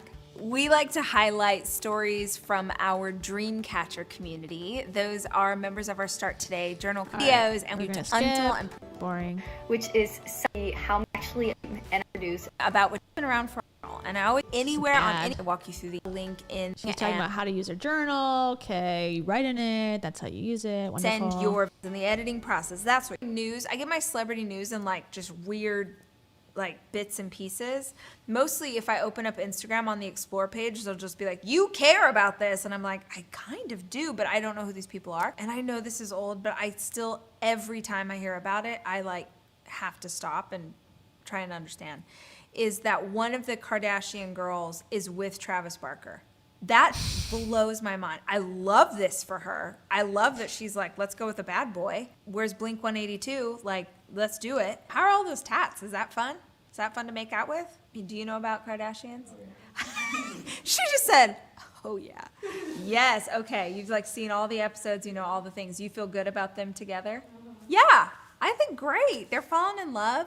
What about the other one, Chloe? What's she doing? What's she up to? She's single right now. Oh, she's single, ready to mingle. Okay. She's, like didn't she just you? have plastic surgery of some kind that everyone was talking about? Was that her? She says she's gotten no plastic surgery besides. What is the point of this? Recently? I don't know. I mean, I feel like, look, if we have before and after photos, and we do. Like Dave. Thank you, Albanese. Welcome, welcome. Rach is trying to reel in a Texas oil man. Yeehaw! Well, you know, for that, she could be. I'm super freaking privileged. She finds an oil man. If she finds an oil man, she may find the secret and finally find out for us. What happened to dinosaurs? Because they be digging in the dirt. Deep down in that oil. That's where fossils are. Okay, now she's going to talk about her boob job. not boob job. And that'll wrap up this wonderful piece of content. I see people are like, she seems okay. She doesn't seem sad. I don't know. Maybe I have maybe I got the thing. I watch too much. Like, there's just a little undertone of sad, and she's not inserting the boo thing unrelated stories just to make sure that people know she's still dating him. And that's why I'm like, Just say it.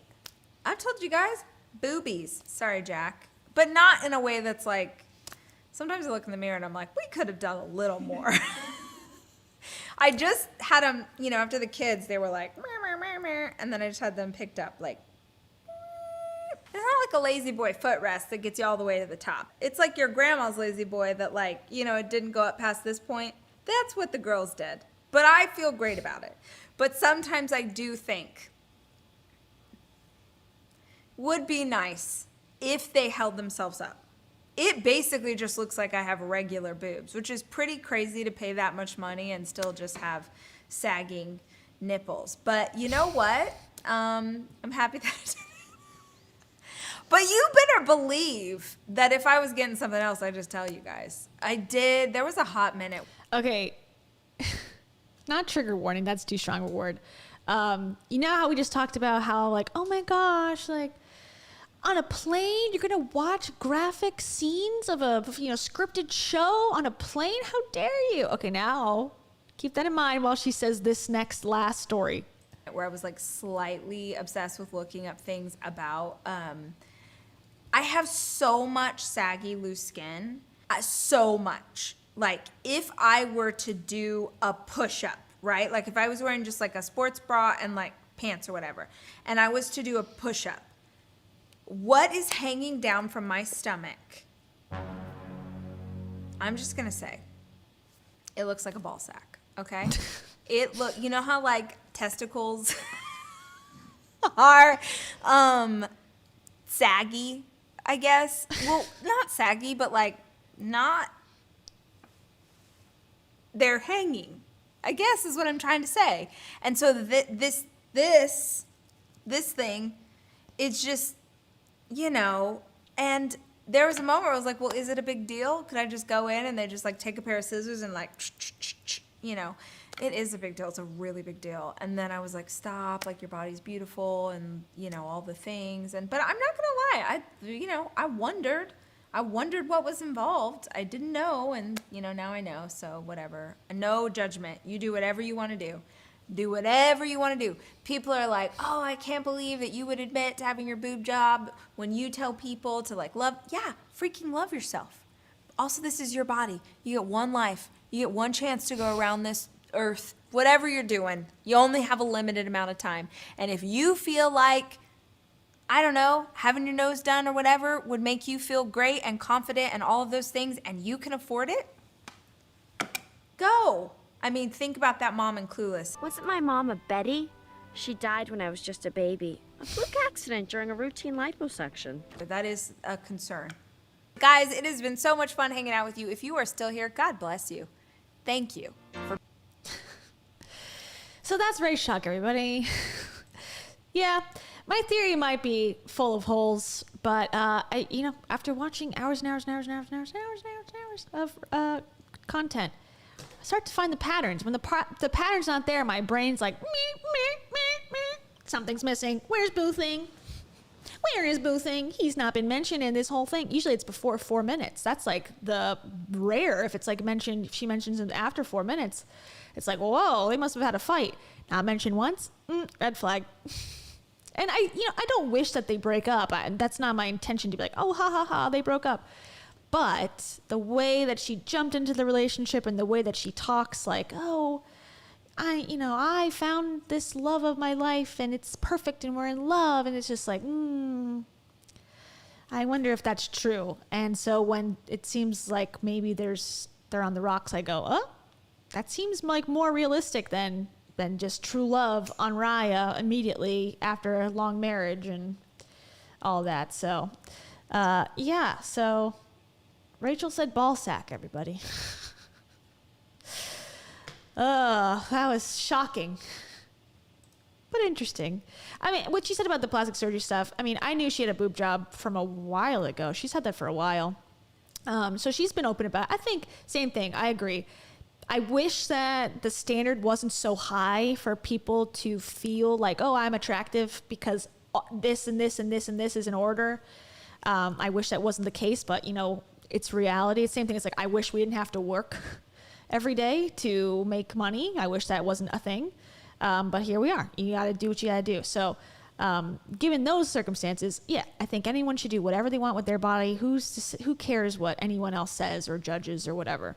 It's your choice. But I think it's not cool when celebrities lie. I think that what she said is accurate. Like if you're going to say like, oh no, this is natural, and then it's obviously not natural, that's messed up. But yeah, I totally agree with what she said. So me and Rach are besties. We have all the same opinions. Heidi, what do you think? We're best friends. See? Anyway. Okay, so thank you for listening to my theories. So now let's go backtrack into Dave. And so let's go to Dave's email first. And then we're going to listen to Dave and John Acuff's podcast where they talk about, again, sort of the haters and Pancake Gate's address, sort of, and, you know, John's kind of all of a sudden back in the picture and coddling Dave a little bit and acting like he's always been there for you, buddy. I've been there for you the whole time. Like, sure, okay. And yeah, so I'm just writing down. I actually have like a list of like what the topics today were, so I could stay on topic a little bit more than per usual. Because sometimes, I mean, I did jump around a bunch, but it was even worse before. So let me pull up my email. Hold on. Let me pull up my email, and then I'll read what Dave Hollis has to say. He doesn't like me, but he still sends me emails anyway. Yeah. Oh, wait. That's the old one. That's the first one. What's the second one? Dave Hollis. Dave, are you talking about peace? No, I'm talking about my email. Okay. I think I can just... Because I don't think there's any, like... You guys already have my email, so I don't think I'm revealing anything secretive if I show this, right? The incriminating information. If you need to email me, it's kiasworldyt for YouTube @gmail.com. kiasworldyt@gmail. If you have story ideas, you want to send me stuff, that's where to do it. Okay. So this is what Dave Hollis. So if anyone can subscribe to this Dave Hollis email situation. He calls it a one-way pen pal relationship. So basically it's a newsletter for everyone else. That's not Dave. So this is his first one, I believe. Well, yeah, it says it on the top in the subject. This is his first one. It says, "Hi friends, I wrote my first email." Okay. "Hi friends, thanks for being here and for the interest in staying connected while I spend a bit of time away from social media. However, he's on Heidi's making TikTok videos and cooking breakfast for her children." Just, again, want to put that out there. "I'm just so incredibly grateful for the support that's come from this community over time, not just in the last few months, but in the wild ride that's been this past 5 years from California to now. Your notes and prayers have been an incredible source of strength, and I'm just so appreciative of you all." Where do we begin? That is such a Dave Hollis line. "Well, in not knowing when you've come in on this journey or how much you are up to speed on life, I think I'll start with a little update on how I'm doing and how I got here. There's a lot to cover. On the most recent episodes of the Rise Together podcast, I described some of how a shitburger of an October through December season was born out of something unexpected around my last book release in late October." Okay, that's a convoluted sentence. Again, okay, so click here for the Reflecting on the Journey episode, okay, where John Acuff interviews me. That's the one we're going to listen to. And then click here for the Pressure of Venturing into New Spaces convo with Heidi Powell. Okay, I think that's the one where she's saying that, you know, the haters are you know, causing them to have dark thoughts. And that you know, everyone that's against them are parasites. It turns out some of the seeds that get planted in trauma just take a little bit longer to break through the soil. Okay, now I got gardening analogies. But I hope you follow along as we all explore this journey we call life. Okay, so this is the direction I believe Dave Hollis is now taking. That sentence right there. But I hope you follow along as we all explore this journey we call life. So in my opinion, so Rise Together has a new intro. Before it was this old one where it's like candid conversations, and this whole thing about, you know, talk to people who are unlike you.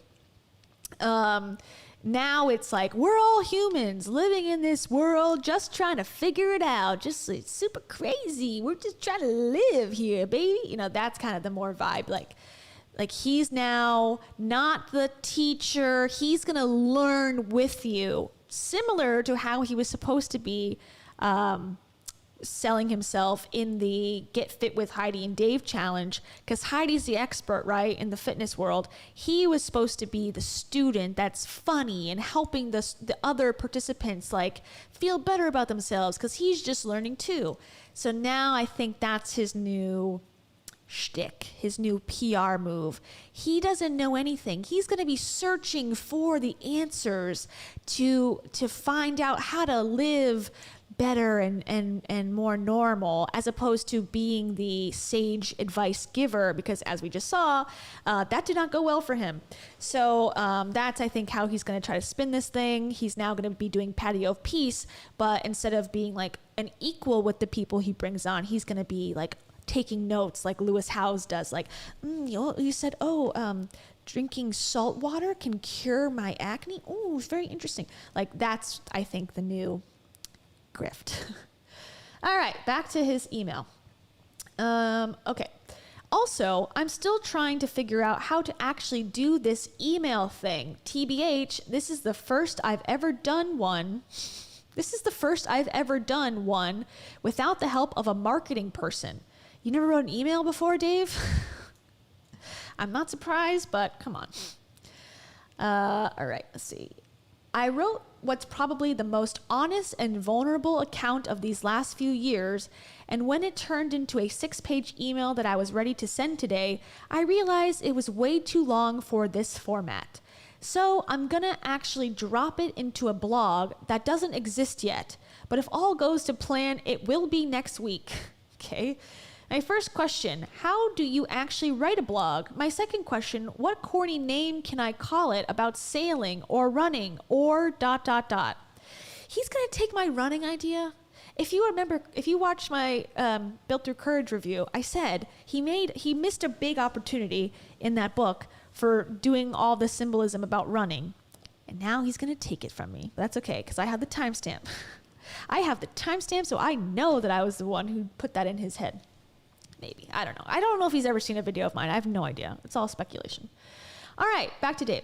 No matter what it's called, why don't you just call it the Dave Hollis blog? Why don't you just call it nothing? Just put it out there, and who cares? They all have these names, right? Like he used to have Bronco Talks, where he's sitting in his Bronco talking. He's got the Patio of Peace Talks. He's got No Tea Time with Noah, Forward with Thought. It's like, just make content and stop putting like all these like labels on it. It's such an old school mentality. It's such a Disney thing to have like, oh, Disney shorts, Disney this.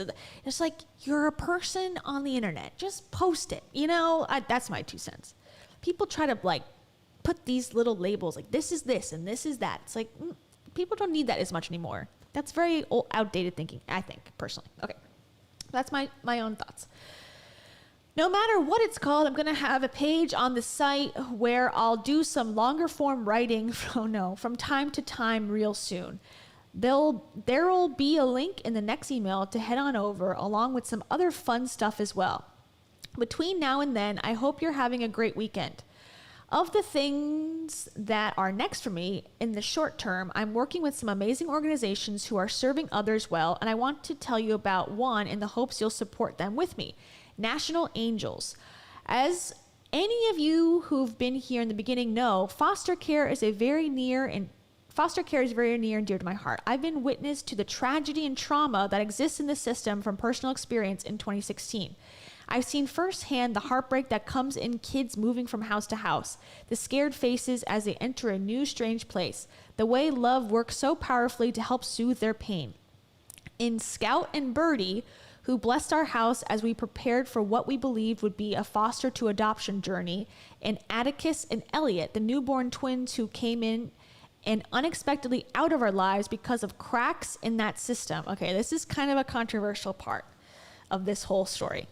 Now, this is what he's talking about there is they adopted, or they were in the process of adopting twins. And because like a last minute thing, they got a call, Rachel and Dave, this is when they were still together. This is pre-Noah, so Noah's 5 years old. So this is, obviously said 2016 time frame. That, they got a call from the hospital because they had been foster parents and they were fostering kids, and that's how you have to do it, I think, in LA, possibly, to be able to adopt. I don't know. Don't quote me on that, but there's something like they were fostering first and then they really wanted to adopt. So they got a call from the hospital, and they said the mother of these children like left and abandoned them at the hospital. And so if they wanted to come pick them up, they were pretty sure that, you know, no one else was involved with this mother and that these babies, newborn babies, needed a home. So they picked them up, they were taking care of them, and then some sort of time, like a few weeks, a month or so, something like not years, it was a short time frame.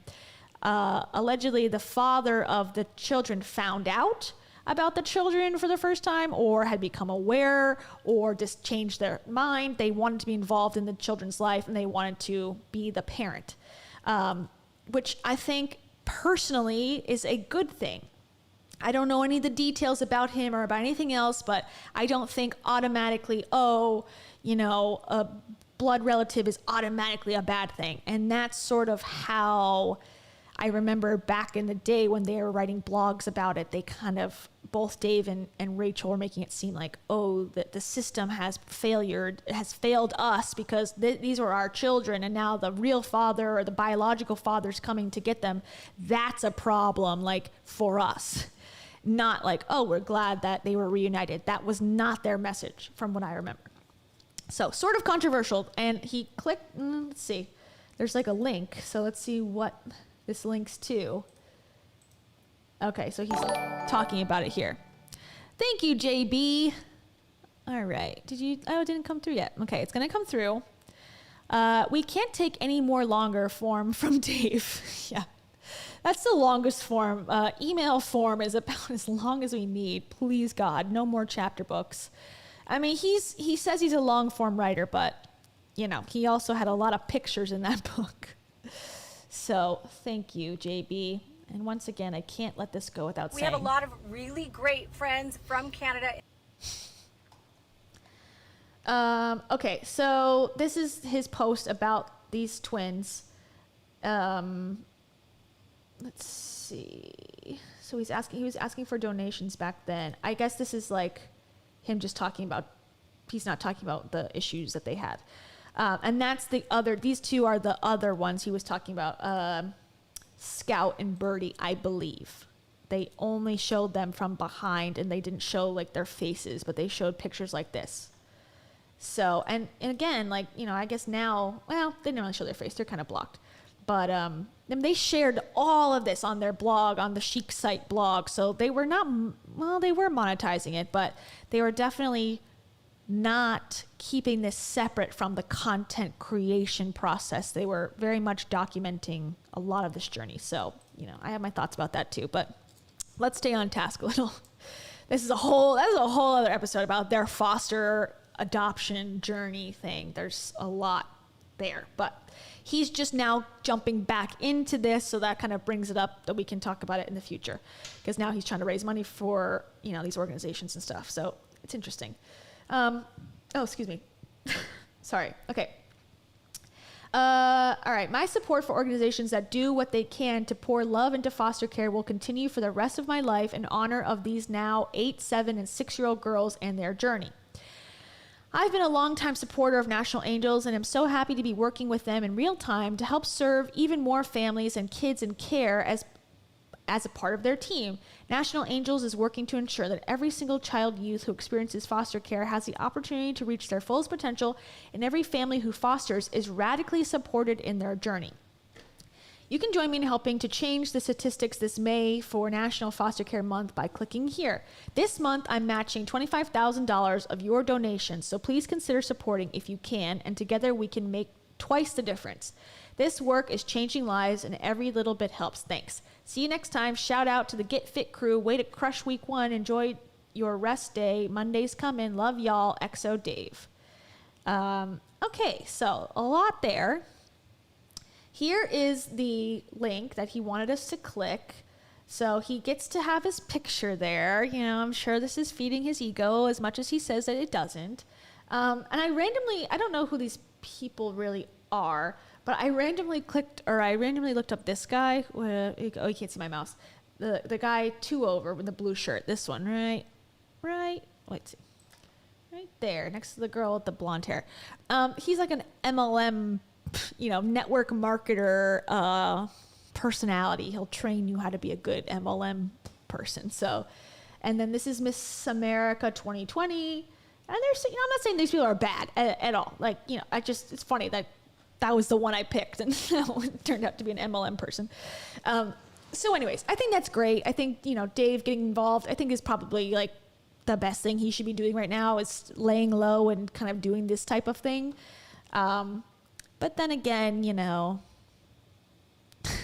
gotta tread lightly, because now he's going to become Mr. Nonprofit and I'm so virtuous, and that can be annoying. So I think it's great that he's raising money. He's got 25 grand just to donate. That's pretty surprising to me, but I can't hate on it too much. I support.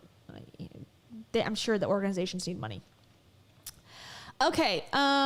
So let's go to, I'm going to check it one more time just to see if it was the computer on all of our ends. Nope, I don't think so, but it's still on this one. All right, so now we're going to listen to Reflecting on the Journey with John Acuff. So we've already kind of reflected on the journey with Heidi Powell. Now we're going to reflect on the journey with John Acuff, and you're going to hear his own. John Acuff's going to introduce himself. So I don't really have to give him much.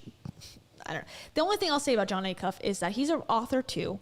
And, they kind of met, I guess, a year ago or so, where they had decided that they wanted to work together and do some sort of, collabing to promote each other's books and whatever. Okay, so it's a business relationship.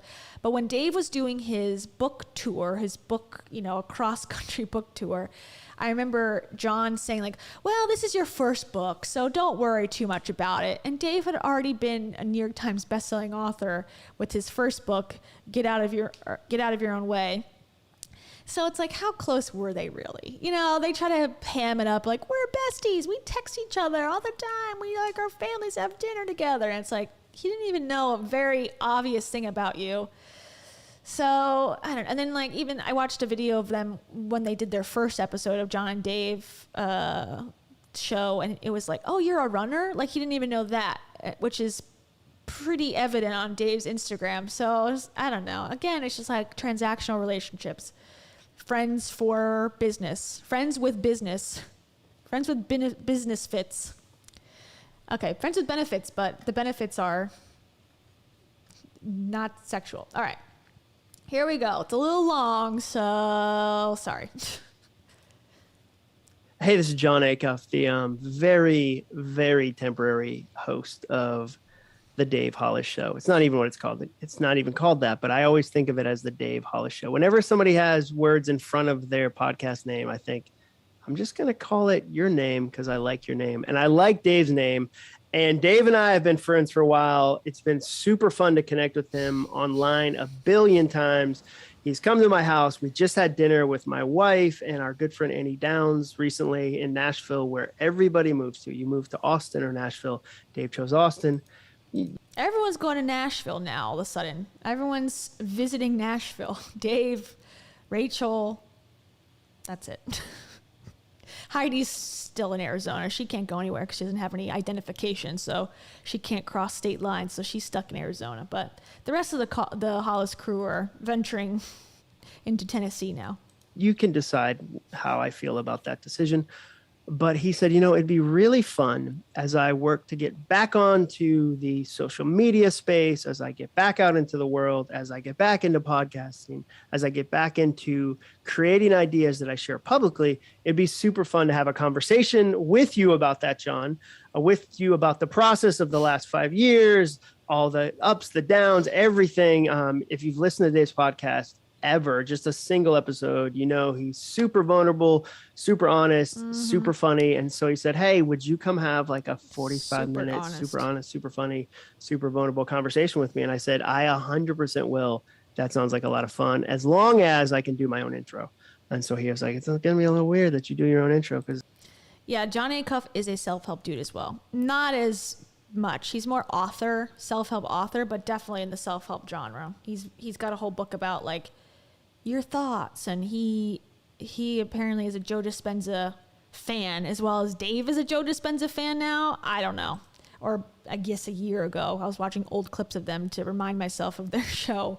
And they're like, oh, I read Untethered Soul. Like, yes, great book. Oh, and Joe Dispenza's book. Yes, amazing book. It's like, oh, no. The cult. It's not even your show. And I was like, it's a Dave Hollis show. And he's like, it has a different name called like Rise Together into the Ashes of a Phoenix. And I was like, it's too long of a name. I'm going to call it the Dave Hollis show. So, ladies and gentlemen, this is John Acuff. And I am joined on his own podcast, The Dave Hollis Show, by none other than Dave Hollis. Dave, thank you for joining me on your show. Okay, listen to the intro. If you remember the old intro, it's now different. Welcome to Rise Together. My name's Dave Hollis. I'm the host of this show where we're going to hopefully have you feeling a little more normal in this, the human experience. Maybe see yourself even in some of the stories that are told, or have your appreciation of what it means to be human expanded by someone who's come on as a guest who's had a different life experience. In all of it, we are trying our best in community to learn from each other, to grow, and maybe even have a little bit more compassion for what it's like to walk in each other's shoes. So you catching my drift, everybody? That this is the new and improved Dave Hollis brand. We're not about toxic positivity and just lacing up your shoes and working out when we don't want to. Hell no, that's old. Now we're all about finding compassion for people who get canceled.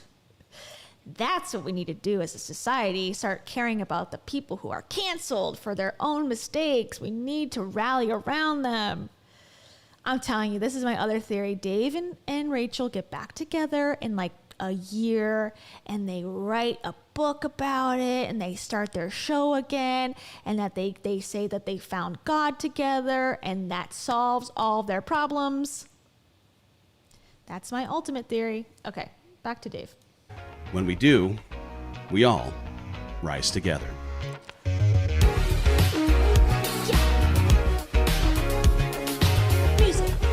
Music. Yeah, we're humans. Yeah. Oh, hey, John, thank you for having me on my show. I appreciate, appreciate you. I love our humor, but more than anything, I was just in a meeting and someone said, what do you have next? Can you just hang out and stay? I said, no, I have John Acuff. And they're like, oh, what's he like? And I said, he's a friend that leaves messages on your actual phone voicemail, and not like riffy jokes, but actual like, hey, buddy, I'm checking on you. Hey, buddy, just this reminder that God doesn't care about that thing you're worrying about. Hey, buddy, I was thinking about you in this way, and that's the thing that you value in good friendship. And I've just come to appreciate you so stinking much, man. So thank you. I appreciate you saying that. And it's fun to do that. I know it's kind of old fashioned. I might as well be telegramming you like, Titanic sinks, Dave Hollis trying to encourage you. So I understand that, but I love doing it. And I love connecting with you. We get to encourage each other a lot. And so, Dave, I think my first question as we kind of jump into this conversation is, you took some time off from social media, which is nobody does that anymore. And if they, it was 13 weeks, which I believe we decided was 4 months. So yeah, a significant amount of time, but this wasn't 15 years. Let's be real, everybody. He took a small break. He took a summer break away from Instagram, and yet was still on Heidi's Instagram from time to time, and was still in the group for the Get Fit community. So it's not like he's been in the woods this whole time. Like, you took a step back, like, oh, how unique and how amazing of an experience. It's like, isn't okay. do it, they write like a 9-volume book about the things I learned in 9 days of not being on TikTok, as like they've come down from the top of the mountain like Moses. But you've been off for a period of time. What encouraged you to be off during that period of time, looking back at it? And now as you kind of go into it with new eyesight of, okay, I create ideas publicly and I love to help people with their life. And in order to do that, I share those ideas publicly. What have you learned? What inspired it? Where are you at today on this Tuesday? Yeah. Okay, whatever. Guess that, and this is something that I have forgotten about, to be quite honest, that was going on right around this time. remember when he went away from social media was right when Con was happening, the congruent men's conference where they throw axes in like a luxury wooded cabin or whatever. And it was with the guy who does Get Your Teach On. Oh God, what is his name? I don't remember. That's so long ago in the Hollis universe. But from Get Your Teach On, he's a, oh God, it was on the tip of my tongue. It's not Caleb, but it's like something like that. Connor, something like generic like that. No offense, but so he it was, I most likely was not selling the tickets that they needed, and so Dave, like all of a sudden, sort of around there, they cancel it, and then he goes off the internet. So that's a convenient thing that he is not bringing up. He has not brought up once. He talks about how much he inconvenienced Heidi by leaving the Get Fit community, but he does not talk about that entire conference that he was promoting for quite a while getting canceled because of, I guess, his own Wade King. Thank you, Kelsey. Thank you. And Louise and whoever else said it too. Thank you very much. That's what I'm talking about. Wade King. Caleb sounds like Wade, right? Sort of. Thank you for that. So, okay. So I just want to remind everyone, he's like so authentic, so honest, but he also just completely does not bring up anything that, makes him look really bad. Yeah. So it's interesting. I just put up the first post that I've put up in 4 months over the weekend. I read it. All legs. And you know what was smart? You were like, I want people, like, I want to play it over strength. And I got great hams. Look at these legs. Legs for days. So I'm going to throw these legs up. I know that wasn't your process, but I was like, look at him. Like, such a tally move. A shorter guy like myself. Couldn't do it. I throw up no legs. Couldn't do it. I'm not leaning with that. Yeah. I mean, I wish that it weren't that I absolutely had to. But I absolutely had to, because there just have been so many things. Yes, in the last 5 years, but man, the last 6 months have been the craziest, the most important, the hardest, the best. Like, I've found more of myself, certainly in 2022, since I have stepped away, since I went into treatment, since I came out and have been moving at just an unbelievably slower pace and more intentionally deliberate with the people that mean the most in my life. And social media has been, certainly the last 3.5, 4 years after leaving corporate and moving into this bizarre world of being a more public figure. It has been so bizarre. Really great and really strange in that there was this thing that was happening, certainly near the end, where I was feeling like I had to show up in ways that were disconnected from how I was feeling in the midst of really being in a dark place. And the way that was then having me outside of social media, feeling about myself was complicating and compounding just a bunch of darkness. And so needing to ultimately tend to my mental health was the impetus originally. And it's been great, but also I do miss the connection that existed with a community of people who have been through just so many ups and downs in the last 5 years have been the highest of highs and the lowest of lows. And to make a decision that protects me and this mental health that I prioritize and the family that I want to spend time with, but comes at the expense of some of that has, it creates all kinds of feelings. And yet, as of today, I know I'm not yet at a place where I'm totally certain that public figure-dom or social media is a thing that serves my best interest, at least until I get to a place where... I don't know what he's giving up. He obviously is still consuming Instagram because he's commenting on Heidi's posts. He's still using Instagram through Heidi. Thank you, Melanie. Oh, just says your name. Thank you, Melanie Hernquist.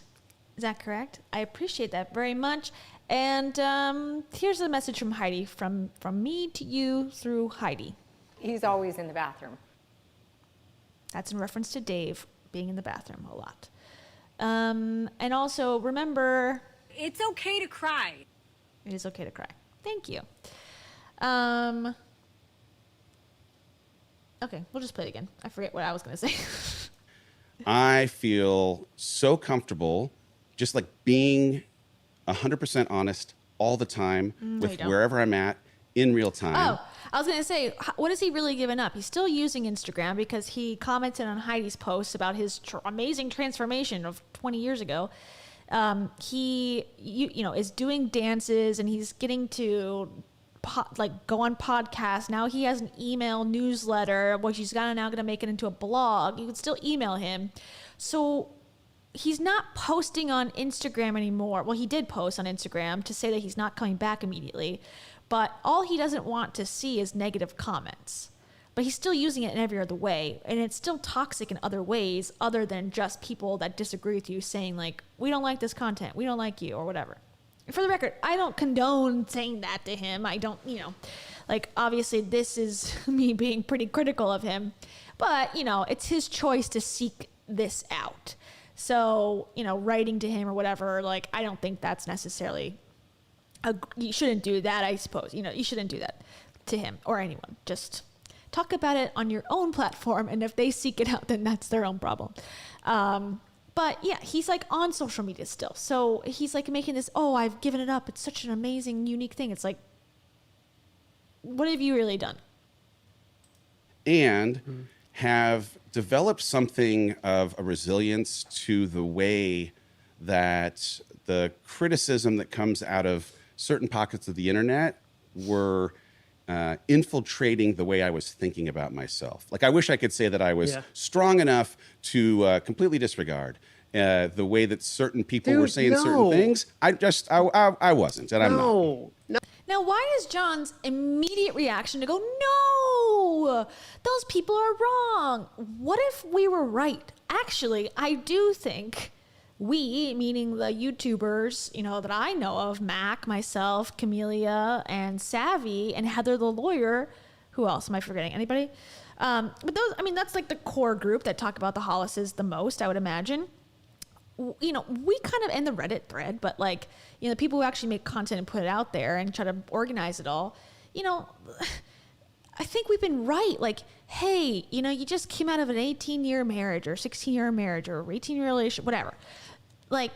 You don't gotta say that you're the best dad, the best husband or ex-husband. You love hanging out with Rachel. You have this new girl and it's amazing. You have to sell the books and you have to do... We were saying, calm down. You don't need to prove anything to anybody. You don't have to choose joy all the time. You can choose sadness. Merch in the description. We'll send you a shirt, Dave. That's kind of what we were saying the whole time. Go hang out with your kids. You don't have to sell this book. No one cares but you. And so that is good advice, in my opinion. And John's initial reaction, oh no, don't listen to them. Dave actually might have had a forethought to go, am I making an ass of myself? Maybe I should stop. And then, but he's got these yes people around him that I think are kind of misleading, not misleading him, but are misleading each other by saying any negativity is bad. It's that's just not the real world. It's an echo chamber. No, dude, no one is. That's the thing. Not true. Sometimes I think when people hear troll, hater, whatever, there's a mean lady named Laura at their job who said something on their Facebook page about their favorite thing. And that would be terrible. But we're not talking about that. There was YouTube videos that were hey, Oh my gosh, B. Haney. Yes, I'm so sorry. B. Haney as well. She is also part of that core group. My bad. God. I was I know I'm going to forget somebody. Dave, you're going to forget B. Haney, aren't you? Yes, I did. And I'm sorry. I'll have to give her a shout out apology later. I'm sorry. Thank you for that. No name. I appreciate you reminding me. I'm going to use whatever situation's going on in this person's life to blow up blank. Or I'm going to So I don't want to discount, it's not you had a handful of people being mean. There's, because of the size of your platform, you had that same scale of people that were on the opposite side. I think what's interesting, so 5 years before now, like let's go back to Disney. You're a guy at Disney, you're an executive at Disney, you somehow inexplicably work on Star Wars / don't like Star Wars. Like that is insane to me. And that's how great my heart is that I still look past that. I still see the man behind the mistakes about movies. You do, by the way, find a way to weave this into literally every conversation we have. Yeah, it keeps it light. I use it to break the tension. That's a tension breaker, Dave. It's Star Wars. People like Star Wars. So 5 years ago, correct me if I'm wrong, you don't have a public platform really, right? Like before things like, we're talking just 5 years ago, you're driving to work, no one knows it. You're doing your job, no one knows it. I mean, that's basically his own choice too, because Dave wasn't really posting that much without Rachel. He wasn't posting on his own that I remember on his own account, like incessantly showing the children walking around. Like, I don't remember that until he was with Heidi. But then again, he's not a celebrity. Like, people aren't taking his paparazzi photos, even when he was the mayor of Rise. So this is his own choice to document and post his life. I know John's trying to make it seem like, oh, back then no one cared and now people care because you're popular. That's why they want to tear you down. It's like, no, it's because it's full of the self-help industry has issues, and he is like the perfect example of why it's stupid. That's why. Making mistakes at work, no one knows it. You're having victories at work, no one knows it. 5 years ago, nobody knows you, correct? Yes. I mean, yeah, there was something in a circle of Hollywood where I was working where, there was something in status around having a certain level of a job. But when it comes to the mom in Ohio, no. There was nothing. And I think it's interesting because I, again, wouldn't change a thing. Like, I wouldn't change a thing, even as I know the things that end up being super hard and painful in the journey that ends up coming, and some of the trade-offs that come in this transition from private to semi-public. Like, let's not give me too much credit. Like, there's a wild population that has no concept of who I am, and that's just fine. Thank you very much. But it's a thing that is, you just don't have any concept of what it even could feel like or would feel like. Yeah. And that desire 5 years ago to jump in was driven out of this hope that I might, in doing work that felt like service or offering resources to people to help them have something good, might make me feel something different than collecting money for movies. Which again, it was an unbelievable job. Oh, it was amazing. It was an unbelievable job. And also, I, at that 40th birthday, had this existentially kind of thing, which was, is this all that it is? Is this why I'm... Yeah, Emily, I see your comment says, doesn't Rachel say that? The mom in Ohio? Yes. It must have been they do this in the news industry. It's your ideal viewer, or the viewer that is... in news, it's the most common viewer. So in a demographic area, so let's say New York City, people with Nielsen boxes, which is how they determine who's watching what channel at what time. It's a really flawed system. But let's say in New York, there's 1,000 households that have those boxes. Okay, well, 50% of those households have white women from 40 to 60. That's their demo. Okay, so I think something like that. And they try to cater the stories to that type of person as best they can.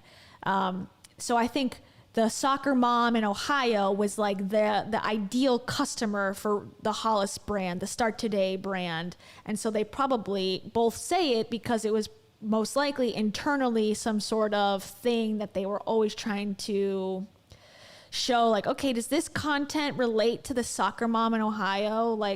Does my talking about Rach Talk about, being on planes with the mom in Ohio enjoy this? And probably not as much now, but when they were working, that was their ideal customer. That's what I think. Is my guess. Here, I mean, I know I've been given all kinds of gifts, and I can certainly deploy them to help the Walt Disney Company increase shareholder value. But man, it feels like there might be something more. And so part of that, hey, let's make this leap, was never about, oh, so that I can grow a public profile. It was, hey, there's the potential in jumping into work that might be about service that could create something in fulfillment or the actualization of potential that makes me feel something different when it comes to fulfillment. And I think part of what has been so odd in like certainly the last handful of months or a decision to walk away from social for the time being is the like, and this sounds very self-serving, but it is what it is. Like, man, my intention here has been to try and be something of a light. And maybe it's because of that interest that darkness, attacks or is a part of where like the criticism ends up being born out of. But it certainly wasn't something that I had even on the map when I was making the choice, or frankly, along the journey, even occurred to me as a thing to have to be conscientious of. This is something that grinds my gears, as I've said many times. It's kind of a maybe an evangelical thing, maybe not, maybe I'm wrong, but I seem to come across it the most from people who are in a church setting. So if you go out with the intention of, I want to do well, I want to help people by selling my $1,000 course to them about manifesting or about, how to run an Instagram, how to post on Instagram. It's $1,000 because I want to be a millionaire. Okay, that's my goal in life, to be a millionaire, but I want to be a service leader. I want to be of service to people. Okay, you're not running a nonprofit. You're charging people $1,000, but okay, it doesn't work, right? It does. People don't buy it. Then it's like, oh, I just wanted to be a light worker. I wanted to spread kindness. I wanted to spread positivity. My light, the devil or, society just wants to put me down because I want to spread the light. It's like, that's not why people like me are hating on you. It's not because, oh, he wants to be positive. It's because, oh, your positivity actually hurts people. If you took 2 seconds to be critically to think about this, you would see it very clearly, Dave and Rachel and Heidi and all of them. They are serving themselves, and it worked for a while. Toxic positivity from like the time period when they all became like, famous-ish, that, toxic positivity was in. So they took the thing that was working. They took the thing that if they could say like, I don't know who needs to hear this, but have a good day. Like that was like really hot back then. And it's so vapid and vague enough that people would be like, oh, you saved the day. Thank you so much. So they get this ego boost constantly all the time because they're posting positive content, and then people are saying thank you, I love your content, I love your inspirational speeches. Okay, but then tides change, things change, movements happen, people start to get real, time's up, like lots of things have happened, COVID, oh my God, and then people's attitudes are different now, and this is all they have to offer. It's the same derived dribble that came from, some other book they read 10 years ago, and they're taking a snippet out of it and trying to rework it and post it as their own. That's why it sucks. And it's someone, the author of the book, Dave, you are the author of the book, can't even take your own advice. It's not a book that can be applicable to anyone else, because literally your advice is based on your own life story. It doesn't work for you. It ain't going to work for anyone else. That's why you are targeted, because it, like I said before in other streams, this writes itself. I don't have to work that hard to find instances of like how ridiculous this whole thing is. Your whole 2020 to now journey. I don't barely have to do a thing. All I have to do is talk about it. And it shows exactly my whole hypothesis that like self-help is overall not helpful. End of story. Thank you. That's my spiel today. Okay. Guys, what do we got? Father's shocking knife they touch. The terms are... Oh, okay, going back. A woman.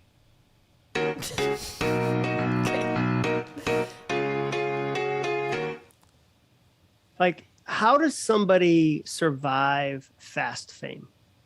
Like, because you're right. Like, the terms we're talking in, if you're a semi-public, I am whatever is micro-public. Like, because I had to do a long intro because people were like, who's John Acuff. And I I'm good with that. Don't get me wrong. I want to help millions of people enjoy their gifts. That's my goal. So I create things like when somebody says, I read your book, it helped me. I love hearing that.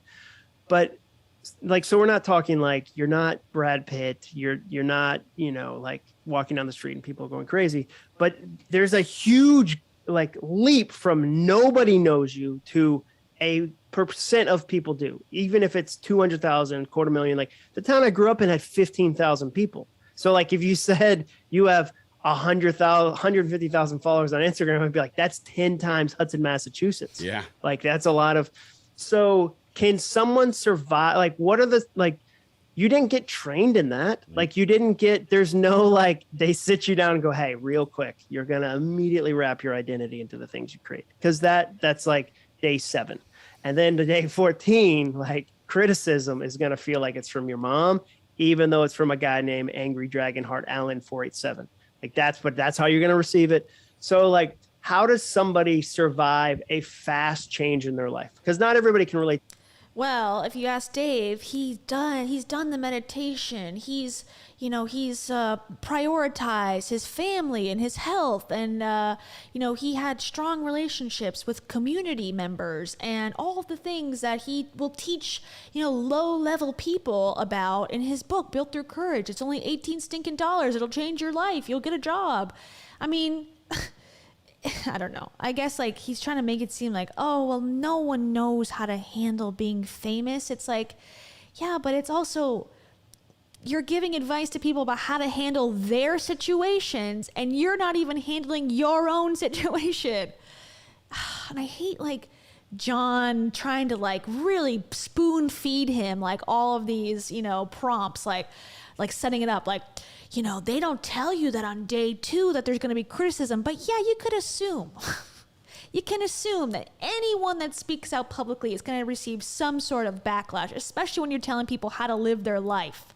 And you're telling people, oh, spend money to learn how to live like I live. You're putting a target on your back, literally a target from Target store on your back to show, oh, I know better than most, therefore pay me to tell you what to do.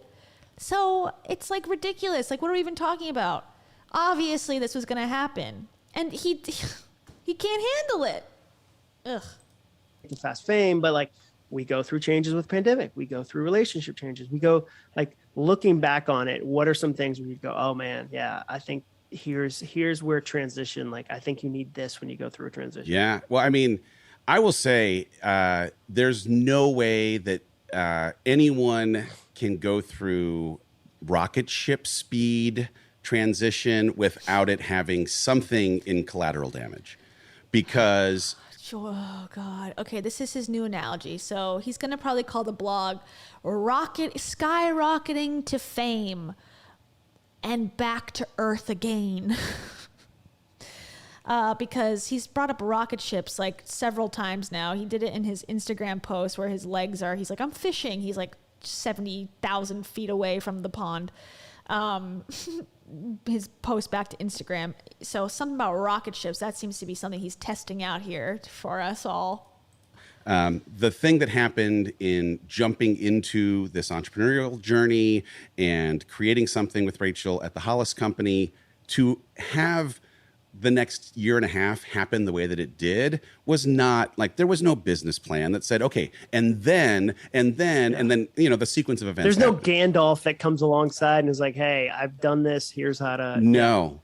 And so, part of it was we had to basically create this house as something of a shelter to keep us sane from, in some ways, almost believing some of the hype because there was something that was just surreal and unreal about it. But there was, I've asked this question along the way. It was a question, by the way, that was frustrating, I think, for my ex-wife, in that I maybe end of 2018, beginning of 2019, started to worry that the speed with which things were happening was something that was going to potentially have our marriage end, was potentially something that would change When? kind of who we are at our core, was something that might have an effect negatively on our kids. And so I would ask, When did you say that? Because he's like, the divorce was a complete blindside. Oh my God, I had no idea. I was caught off guard. Now he's like, I predicted this. I knew it. I should have said something, but I didn't. ask this question. We have this mastermind that we're a part of, and 3 years in a row, I asked the same question. Just because we can build this, should we?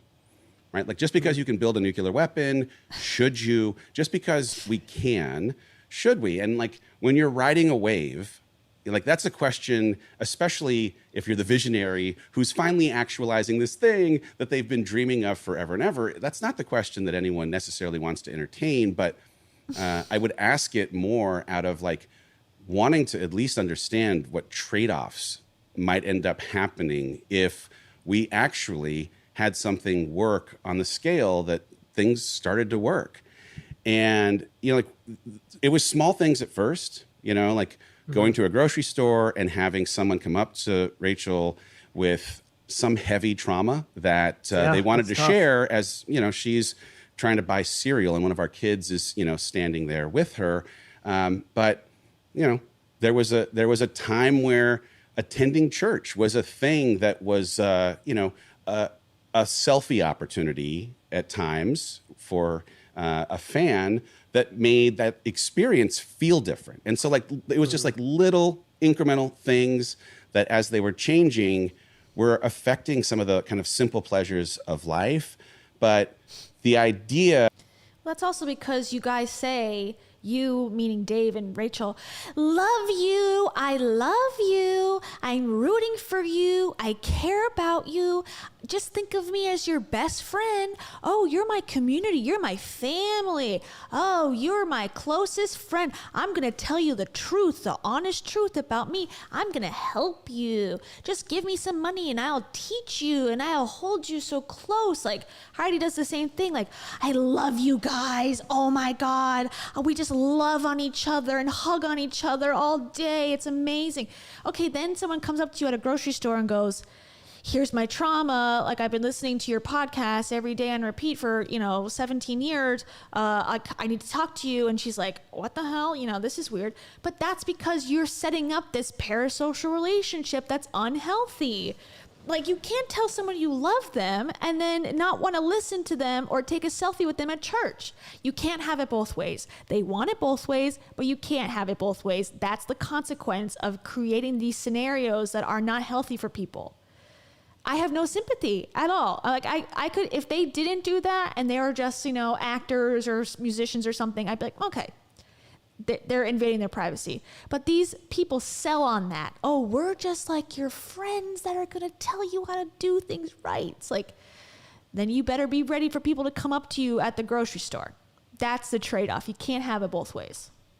That, like, social media now creates access in the way that it does, and that we, because of some of the ways that we were engaging with just the greatest community on earth, like, we were doing a morning show every single morning, Monday through Friday. And arenas at night. Yeah, well, the crazy thing is, like, there was something in that connection that was so extraordinary because it was as much for us as I think it was for the audience, and it created this sense of intimacy and the sense of friendship and the sense of like, knowing each other. And in some ways, I think that there's an impossibility to not have some of what ends up being the feedback that you get when things are positive not affect the way that you think and feel about yourself. That becomes that double-edged sword that in the aftermath of divorce, that was as surprising to me as I think it was, and heartbreaking and disappointing. And didn't you just say 5 seconds ago that, oh, I predicted it? I knew it. I was like, now I was shocked. And he also, like, well, we'll get to that part. Frustrating, as it was to this audience, that when the aftermath of the divorce then presents for almost the first time some really negative feelings, and to me, like, justifiably negative feelings, it was a shock to the system, to now having been trained in feeling good about yourself when you're getting applause, to allow, at least for me, and I won't speak for her, but at least for me, it was just like, oh my goodness, I want to try and go to literally every single person's house who has been frustrated or disappointed by the news of this divorce, and give them a hug or reassure them that, man, like, this wasn't the intention. There was no like duplicitous rug pull plan. This wasn't a trick where you're trying to pull. Yeah. And yet, like, people are so entitled to their feelings. And again, I think like the reaction, because of the intimacy that existed and the frequency that existed, like, that reaction feels very justified and very normal to me. And at the same time, that was the beginning of me feeling for the first time like, oh man, there's something in this mix that's a little unhealthy, right? The speed with which some of the kind of the feedback in, oh man, this work is helping me or it's changing my life. The, putting a stadium on. Had you gone to counseling before the 5 years? So if we're talking about the 5 years of like, I don't know what they're going to title this, but probably like John Acuff does an amazing job talking about the rise of Dave Hollis. Whatever, just spitballing, however your producer wants to do it. No, literally, no one, by the way, is ever going to title anything the 5 years of the rise of Dave Hollis. But continue. I'm just saying, with John Acuff, starts with John Acuff does an amazing job. But 5 years before this, had you gone to counseling? Had you done some heart work? Like, where are you on that? Did you have some tools? I'd gone to counseling in part because I would hope so, because he wrote a fucking book about it and became a New York Times best-selling author with his first book where he talked about going to counseling and such. So John Acuff, you didn't read the book, dummy? What a good friend. What an amazing friend. The people who actually read Dave Hollis's book, who actually read his book, because Heidi said she didn't actually read it. She admitted that and was like, oh, ha, ha, ha, ha. You know who actually did read his book? Me. Come on. Like, I know this is silly, but like, okay, well, my friends all read my books. No, they don't. They act like they do. They don't. You know who does read it? Critics. We probably know you better than you know yourself, Dave. I would beg to offer. Couldn't understand why I'm the president of distribution at the Walt Disney Company, and I have this access to filmmakers like Steven Spielberg, and I'm working on movies. Air Bud. You could adopt an Air Bud like whenever Air you wanted. Bud, like Star Wars and Air Bud. And Humble I'm bragging not feeling the thing that you should feel. And like the thing is, like, you like say this out loud, and it's like, break out the smallest violin possible, and I get it. But like, I couldn't piece it together, because there was every single reason in the world for me to feel like I was the most fortunate person in the world. I should have, in my estimation, because of everything that I'd been told. Like, if you work hard for 20 years worth of time and you achieve these things and you get access to these rooms and you get to be part of the academy and whatever else, then you were going to feel this way. And I got there and I was like, I feel like I have climbed the wrong mountain. I don't understand. Yeah. There's nothing. I feel like sometimes Rachel will come out with something. She's like, I didn't know this. It's like universal thing. Like, that has been taught, I think, at least in my world, over and over and over again. Maybe it's a poor person thing to make us all feel better. But they're like, money doesn't buy happiness. You need to find other things outside of achievement to enjoy yourself. Otherwise, you're going to be lonely and, dead at some point with a bunch of money. Who cares? Like, go out and seek other things in life, and that's what's important. And I was told toxic positivity stuff too, like, okay, you better go to college, like all these things, you have to achieve, you have to do. But I guess maybe when you don't get that many opportunities, people are like nicer to you. They're like, oh, well, that's not all life's about. And you learn those lessons. But because Dave had gotten all the things he wanted, he never got told like, oh, that's not how life actually is until now. Maybe. I mean, it's not an excuse, but it's like trying to explain like why he wouldn't know that, like, oh, just because you climb the corporate ladder does not mean you're going to be happier once you get there. Or, being in a sales job doesn't make you feel like you're being charitable to people. Shocking. I don't know. Seems pretty obvious to me. Here, other than, yes, like financial security is like, it's priceless. Yeah, I had things that I'd hoped for, but I wanted something that felt different. And so I was in therapy just to kind of understand, like, what is this yearning, longing that exists, and how can I access it? And to be honest, it was in the absence of feeling the things that I would have hoped. Why do I turn to coping mechanisms like booze to try and suppress the way that I'm feeling? Because that also doesn't help me actually grow. And it certainly isn't helping me be the kind of father I'd hoped to, or the kind of partner I'd hoped to. And so I'd been in it, but certainly, like, I didn't go to counseling like, hey, I'm about to make a leap into something public. Prepare me. I need a Batman belt real quick because I need a grappling hook that I can shoot out of a gun. Yeah. So I think what's interesting, if we're piecing it together, so there's the rise, I'm calling it that. You go through. Well, I think he's saying this, John, because he doesn't know any of the history of like Rachel's rise or I don't think he understands why Dave's like, no one's going to call it the rise of this. Like, this is not, because that's Rachel's thing. But John's like, oh, he doesn't get it because he's not involved in any, he doesn't know anything about Dave's history. So he's just like, oh, I'm going to call it this. That's my guess. He just seems so not clued in to a lot of the details about Dave's life, which shows, again, a lot about how dedicated of a friend. Like in this description, it says, with Dave sits down with his good friend, John. It's like, I don't think so. Through the very public divorce, like normal, quiet divorce minus any attention is very devastating and very difficult. I have a number of friends right now walking through that. It's devastating. So then you add a layer of attention, and I think it gets even more challenging. And then I felt like from my end, the pressure I would have felt in that moment, and you can say, John, I didn't feel that pressure at all. Or you can say, John, I felt that pressure, is that on the back half of that, as you try to become Dave Hollis, the individual, the lone island, no longer part of a very successful, online team, informational team, educational team, whatever you want to call it, I would have felt the pressure to prove that I could do it on my own, and would have put heaps of pressure on next book, new podcast, if I got a haircut. Like, I would have pressurized every situation until it became unmanageable. Yeah, and I did. And I'll add one additional layer. I was... Hey, Terry, I saw your post. Can you DM me on Instagram? Can we chat later? I would love to hear more about what you just said, because that's kind of shocking. Well, not shocking. Interesting. Very interesting. If you have Instagram, please. Kia's World YT. Because that ain't cool. I want to hear more about it. So if you don't mind. Okay, back to Dave. Thank you.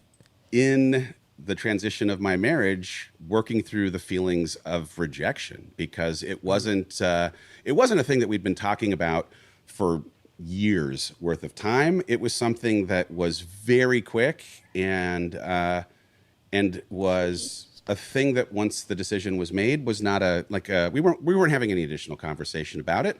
And I will give Rachel a ton of credit in this respect, as much as I really didn't like the idea of us not doing the work in counseling or having conversation to kind of understand even like all of the why behind the decision. It allowed for us to transition into individual lives and allowed us to work on individual healing faster for that decision to kind of break as quickly as we did, even though it was super painful in the moment. But yeah. That whole part about what he just said about Rachel, like, not wanting to go to couples counseling and just breaking up with him and then immediately leaving, or not wanting to discuss it at any length, and how he's so grateful for that. I just find that to be bullshit. I'm sorry. And maybe he's in denial about it, or he's, someone told him like, oh, it actually worked out better because it's just easier. I think he's justifiably okay, correct to be upset. Like, you have a almost 2 decades long marriage. I would hope that the person I was with for that amount of time would want to work on it with me, go to couples counseling, would tell me what I can change. And maybe she's told him a million times and, he's portraying this differently. But if it was how he's saying, like, out of the blue, he had no idea, she's just decided and she's not going to, turn back or whatever, I don't know if that needs to be a good thing. It could just be a bad thing that happened. He needs to just live with that, as opposed to be like, oh, it's an amazing thing. It actually worked out even better than I could have hoped. It's like, I hate that part of it. Like, it could just be a shitty thing that happened. That's it. End of the story. Doesn't have to be like, but then I found out that it was actually amazing. Like Heidi said the other day in the podcast, like, all these bullies are parasites and they're just disgusting humans and da-da-da-da. But I'm actually stronger and happy for it. It's like, then it just completely negates what you just said. Like, things can just be bad. People can just be bad. They don't have to, like, they taught me a lesson and that's why it's worth it. It's like, again, old school thinking. I mean, like, I had been a supporter of Rachel's business for 9 years of time prior to moving to Texas. I then moved to Texas thinking that we're going to be in this business for the rest of time. I mean, the decision to leave Disney was one that, you know, if it weren't for an opportunity to come do something with Rachel, I just signed a contract in 2017 that had me at Disney for the next 4 years. And so this as a thing to give me air cover to leave that contract was maybe the only option that allowed me an exit in a world where, yeah, I wasn't happy and I needed a change, but there wasn't a lot of options.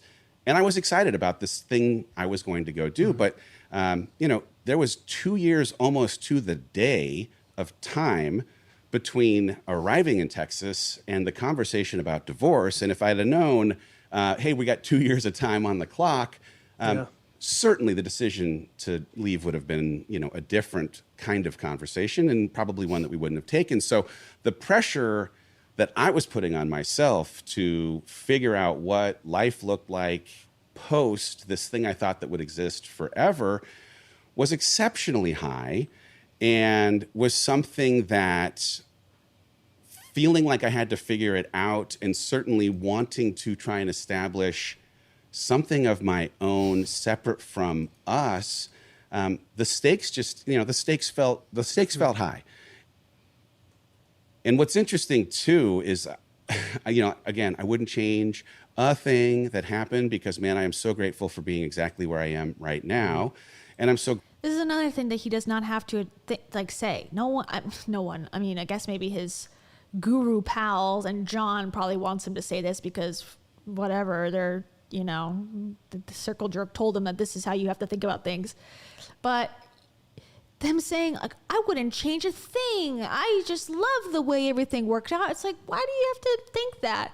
Couldn't you have come to these conclusions in a more healthy way, in a way where you weren't hurting people along the way, in a way where you weren't, you know, turning your fans against you? Wasn't there 17,000 other options you could have taken and taken the, you know, the other routes, or, you know, not publish the book in the way that you did, or all these things, like regrets along the way? You know, he's like, I wouldn't change a thing about anything. It's like, you can want that. That's a natural reaction to what has occurred. I don't know. I think they just all want to come to see the silver lining and the horizon in the future. It's like, it's not how life works, in my opinion. Grateful for the way that my relationship with Heidi created something in accelerated healing, or at a minimum, you know, like I think it did help in some healing, but it also was an extraordinary kind of change in mindset or change in confidence that allowed me to actually figure out how to pursue the book, or I mean, not to finish the book, but pursue the book and the podcast and the other things. The one thing that I've talked to her about, I've talked to anybody about, is, you know, I've looked for the divorce books that recommend jumping into a relationship really quickly after divorce. Yeah. And I just haven't found the resource. I probably haven't looked hard enough, but yeah, maybe that's it. Maybe there's a whole section of the bookstore that specializes in that. Yeah, exact speedy. So this is his sarcasm coming out, his sarcastic side of Dave that we love, that all his former wife and girlfriend love about him until they don't. But he's not being serious, obviously. Transitions out of 16-year marriages. And so the thing that comes, you know, in not having had as much time is I didn't appreciate how much I hadn't processed, how much I hadn't confronted the things that had been present both in the marriage, but also the reaction to and feelings surrounding divorce. And so He's really toned down the inside of, I must say, like he just said, in the marriage, which is shocking that he didn't say inside of this wedded bliss that we had found ourselves. He seems a little bit calmer in this one, I must admit. He's still got the run-on sentences like nobody's business, but overall still better than what we've had to listen to lately. But that's human, right? I mean, there's this, I forget who said it. It's from like the Desert Fathers or something, about the idea that people are often tempted to paint a picture of a shipwreck that they don't even know they're still in. So you're still clinging to the shipwreck and you think you're on the shore and you're like, let me paint this. Let me go ahead and paint this because now I've learned some things from it. So like, that's superhuman, dude. Like it's like, I just, for me, there's things like that I'm like, I get how that happens. Like I get how that happens. So I don't, I know you might say, okay, I didn't have time to grow. I didn't have time to heal. 100%. But I think that is also a human thing that happens very regularly after crisis or after. Yeah, but not every human that goes through a divorce writes a book about how amazing they're doing after the divorce. That's the big difference. That's the thing that they like to forget. Like, oh, it's human. Everyone's just judging you because you are sad after a divorce. Like, yeah, that's why we're all judging. You're right. That's it, John. It could not possibly be that Dave has been putting out content, pushing this narrative that he is healed, whole, and perfect while dating someone immediately after divorce, bringing his 4 children into be living with her 4 children and forcing them to be friends. Like all these red flags. Oh, that's not it. No. It's because we're just unable to see that he's a human being. Come on. After trauma. Yeah. I mean, again, I'm so grateful again for the way that I experienced everything I did in 2020. Like leading into even summer of 21, I felt like I'd made so much progress in my mental health and in my emotional health and in certainly my physical health. I was in the best shape I'd been in for so long, but so much of the growth that I had experienced was a byproduct of running from the shadow of my marriage or trying to outrun some of the feelings that, even if it lived in something of an unconscious state, I knew on some level was there. And it was like, you know what? I am going to show ... I'll show Rachel. I'll show the internet. I'll show anyone. People that weren't even watching. I'll prove the Dave who thought, okay, should I have not left Disney? I'll prove that Dave that I made the right decision. Like, dude, the list of shows was long. And I mean, so much of it came back to ego, like I was whatever. I feel like that was at least an admission from him that he was had some negative feelings. Like, I'm going to show everybody, to fuck off, basically. Like, I can do this on my own. I could be a successful guru too. And it failed. That's what it was. It's embarrassing. Yes, it sucks. Yes, it's hard to recover from. Yes, but you can do it. He can recover. He can have regrets and still continue on with his life.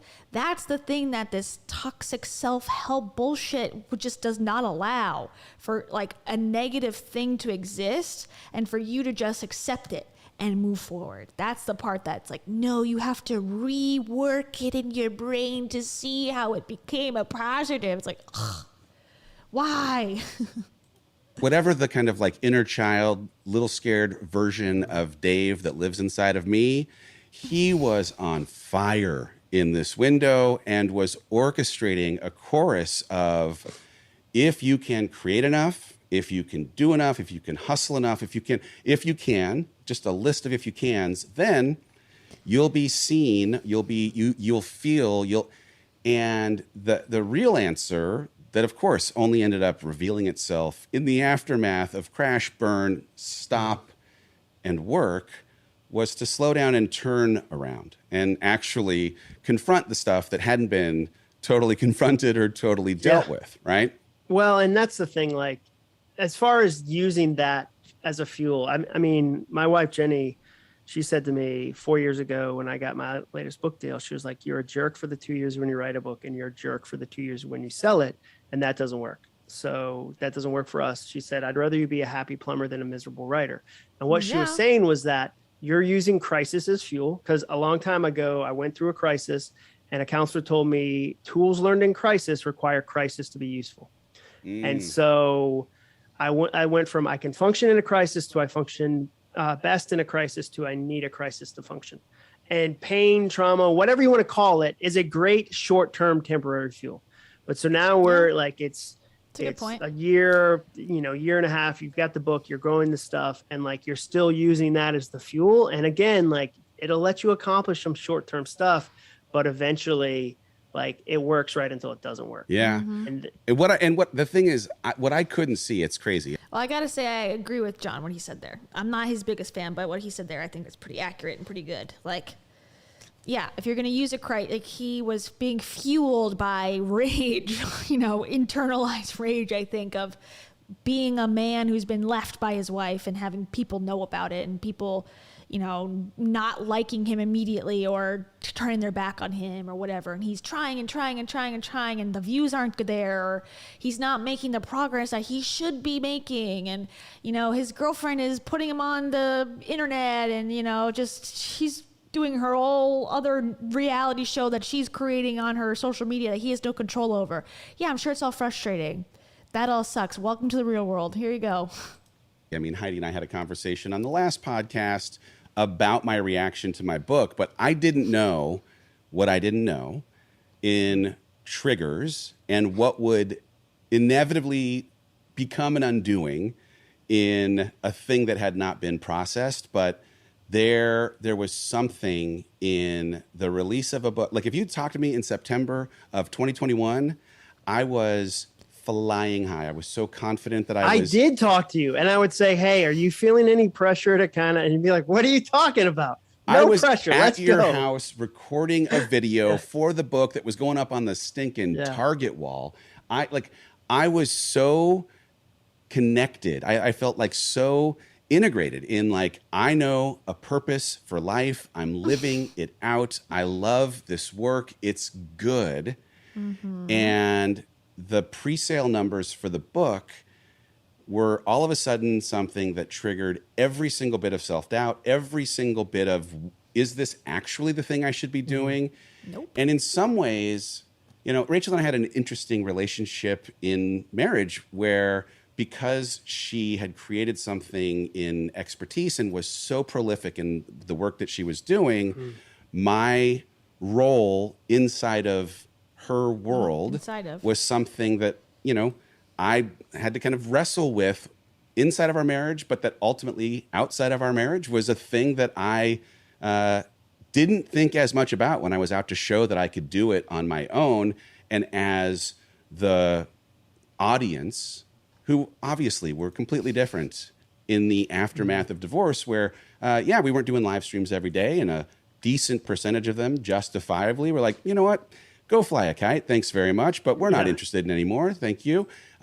There was something. It's not that they got divorced. For the millionth, trillionth time, I will say this, and Rachel is more on this narrative than Dave is. I think he's starting to come around. It's not the divorce. No one cares that they got, maybe some people care, but the majority of their fans, I don't think, care that they got divorced. Like, oh, the act of divorce is the worst sin you could commit. Like, that's how they kind of make it seem. It was the deception leading up to the divorce. How can you say 2 months ago, you're selling advice and doing live shows about how, great of a couple you are, come to do our couples conference, oh my gosh, watch our vlog about us quarantining together, all this stuff, we love each other, I'm shaving his hair, he's got a mohawk, oh my God, so cute. And then divorce, no reconciliation, and nothing happened. It's not like, they said like, oh, I found out about the mistress, I found out about the, whatever. No, none of that. Just like, oh, irreconcilable differences. Okay, but that's usually after a long, long period of time where they've worked on it and it didn't work. So, and I see people say about like Rachel told him and, she tried to tell him and he wasn't listening. Yeah, but she had no problem going on stage and acting like that was her best friend and her, partner in life. So that's where I go. They're both, he might have been blindsided, and maybe he was, but she was being deceptive, because unless she just decided like on the spot, like I'm divorcing him, then it doesn't even make sense, because all that other stuff wouldn't have happened. So I don't know what I'm trying to say, except that I don't really trust either one of them, I guess. But it was the deception, the deceit, the lies. That's why people like them, because they were so good together. That's why the divorce was so shocking and like, oh, screw off. You guys were lying the whole time. So now you're liars. It's not just, oh, they're divorcees. They're liars. That's why we're all mad. Thing that lived in the unprocessed stuff inside of our marriage that was now coming out in my reaction to not selling as many stinking books. Like I look at it now, I'm like, what a lame thing. Yeah. I mean, like, oh, I don't look at it as that. No, I don't. Dude, it's hard to write a book. It's hard. Let Dave admit something. God, John. Hard to release a book. In normal situations, that's a hard thing. You were not in a normal situation. Like, you were still in crisis. Like, the crisis wasn't over. Yeah. So no, it wasn't. Then why didn't you write a mystery novel? Why did you write a book about how much of in crisis you were not? The literal opposite of what you said you were not doing. Does that make sense? He literally wrote a book about how much not in crisis he was. That was the problem. A lame thing. Like, you can look back on it as time goes by and go, it's a smaller piece of my story. I could have reacted differently, whatever. But it wasn't a lame thing because you were still in crisis. No, so it was like lame. It was a big thing. And a book launch regardless is a big thing. A publisher taking a shot on you is a big thing. Doing it minus like this person who's a supernova like that. I mean, like Rachel, you're right. Rachel's amazing at that. And she's really talented at that and works really hard at that. And so minus that person, is like, it wasn't lame. Yeah. Like, it was a big thing. Yeah. I think too, Yeah. what's interesting, Shut up. I'm going to talk now. definitely about this space of like self-help is in a window of time where I'm so proud of that stinking book, and Why? I believe every single piece of it. How can he still be proud of that book? It's total lies, as you just said. How can he be proud of it? Everything in it is bullshit. Your best friend Brady, no longer a part of your life. Heidi is my partner now. Okay, now you're just best friends. Everything else was all lies. So what are you proud of? That you wrote words on a page? Congratulations. Wonderful. Oh, you met with The Rock and Steven Spielberg? You already talked about that on your Instagram. You can still be proud of those moments via Instagram. Advice that lives inside of it, I didn't follow a lot of it. I mean, like the humanness of me or the crisis state of me, as much as I may have known the right and best thing, I still reverted to some primal instinct or some primal reaction that didn't have me doing some of the stuff that, man, I know I should have done. When I started to struggle, because I was in that mode of like, here's this book from this guy that you should buy a book from, I felt like I couldn't even confess that I was struggling. And so part of then what like becomes this. And whose fault is that? The readers? The fans? No, it's yours, because you chose to write a book that's not accurate to your life, but you claim that it was. That's the problem. Admit that. Really crazy. I mean, the insanity of the live that, showed up in October, but like also that window begins in October, November, and December, where I went into a very, very dark place. And in the darkness, as is, I'm sure, the prescribed recipe that you ought to always reach for, I went back to the coping mechanism that I historically have reached for in alcohol to not have to confront the way I felt in believing so much in the thing that I was, offering to people. Side note, I just ordered a pizza, so sorry if I look distracted. I needed to type in my zip code like 15 times, so pizza is coming to my door because I didn't have time to cook today. So the thing with, and then back on topic, Dave, I don't know. Dave, the thing about the book that bothers me the most, and anyone giving advice, because like I've talked to people and they say, well, they don't have to follow all the advice they give. You know, that's kind of a high standard. And it's like, well, then why are they giving advice? Who are they then? I would like to see some credentialing if you're not going to, because like the whole thing about them is that their life experience, their lived experience is what people are emulating. That's all they have to offer. Because Dave, as a Disney executive, nothing that he's learned from there can really translate into my morning routine other than like get up and go to work because Disney wants you to be at the office at 8 a.m. Like, so I'm taking his advice because it is coming from him. So the fact that he, like he just said, knowingly was lying, not taking his own advice, yet still wanting people to buy the book just shows how much he does not respect or care for his audience. Like that, shouldn't he at least want to try to make sure it works so that before, if he really cared, like, okay, this army vet that he allegedly met in like Denver or whatever, wouldn't he want to make sure that the advice in the book is solid before he let that man take the advice and like ruin his life and end up doing exactly what Dave did and have a meltdown? But no, he's like, I knew something was wrong, or I knew I wasn't being honest. But, these idiots who buy books, they could still like get something from it, I'm sure. Doesn't that seem wrong to everybody? That there's no consideration for the viewer, for the reader, for the person on the other end. It's all about him and his ego all the time. Same with Rachel, same with Heidi. They say that they're servants, they want to lead, they want to help. That's just stuff they say because they know that it sounds good. But honestly, it's all about them, serving them. They're servant leaders, serving themselves. Okay. And being so still in struggle mode and in darkness mode and in a way unable to take my own advice that I was now reverting to this version of myself that when I was by myself, I hated. And the critic in my head was just merciless. And as it turns out, the external voices of the online crowd who like to have a conversation about people, especially when maybe they've been in the community and now feel disappointed by what ended up happening, they were echoing things that I was thinking, or maybe even were the originators in some ways of the thoughts I was thinking. And that was, ultimately it was like I got to January and I was just like, okay, I can't have a year that continues. Okay, so I don't know who he's talking about, but let's say he's talking about me. So if you felt like I was onto something, why am I a hater troll? If you can also come to see like, hey, actually what she's saying is fairly accurate, or like, yeah, I could see how people could perceive it that way, even if it's not the truth and his truth.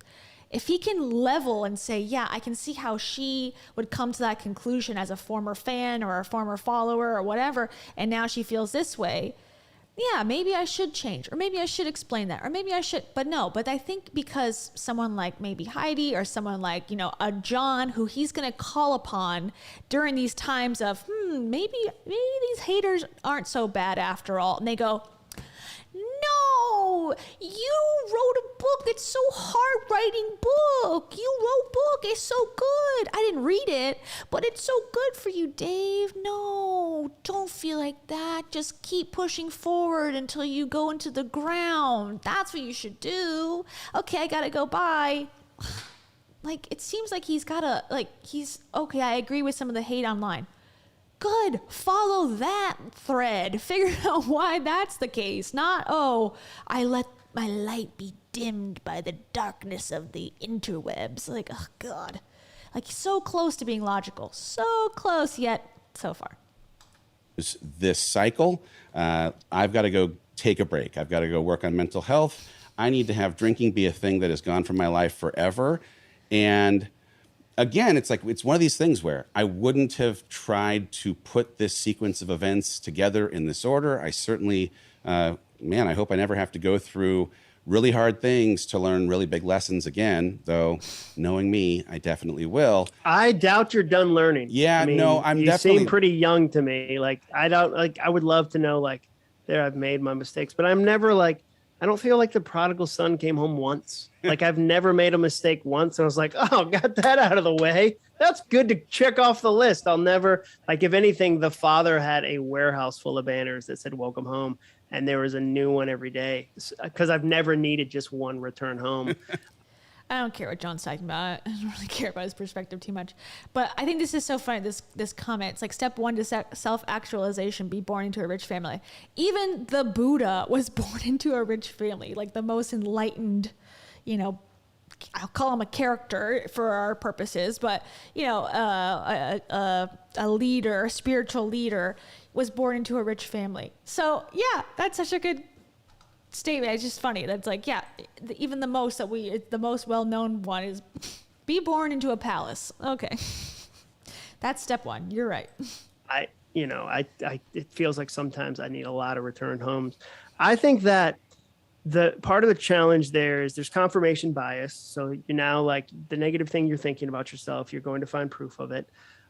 It's, you know, we can find it really quickly. It's Thanks, really Susan. sticky.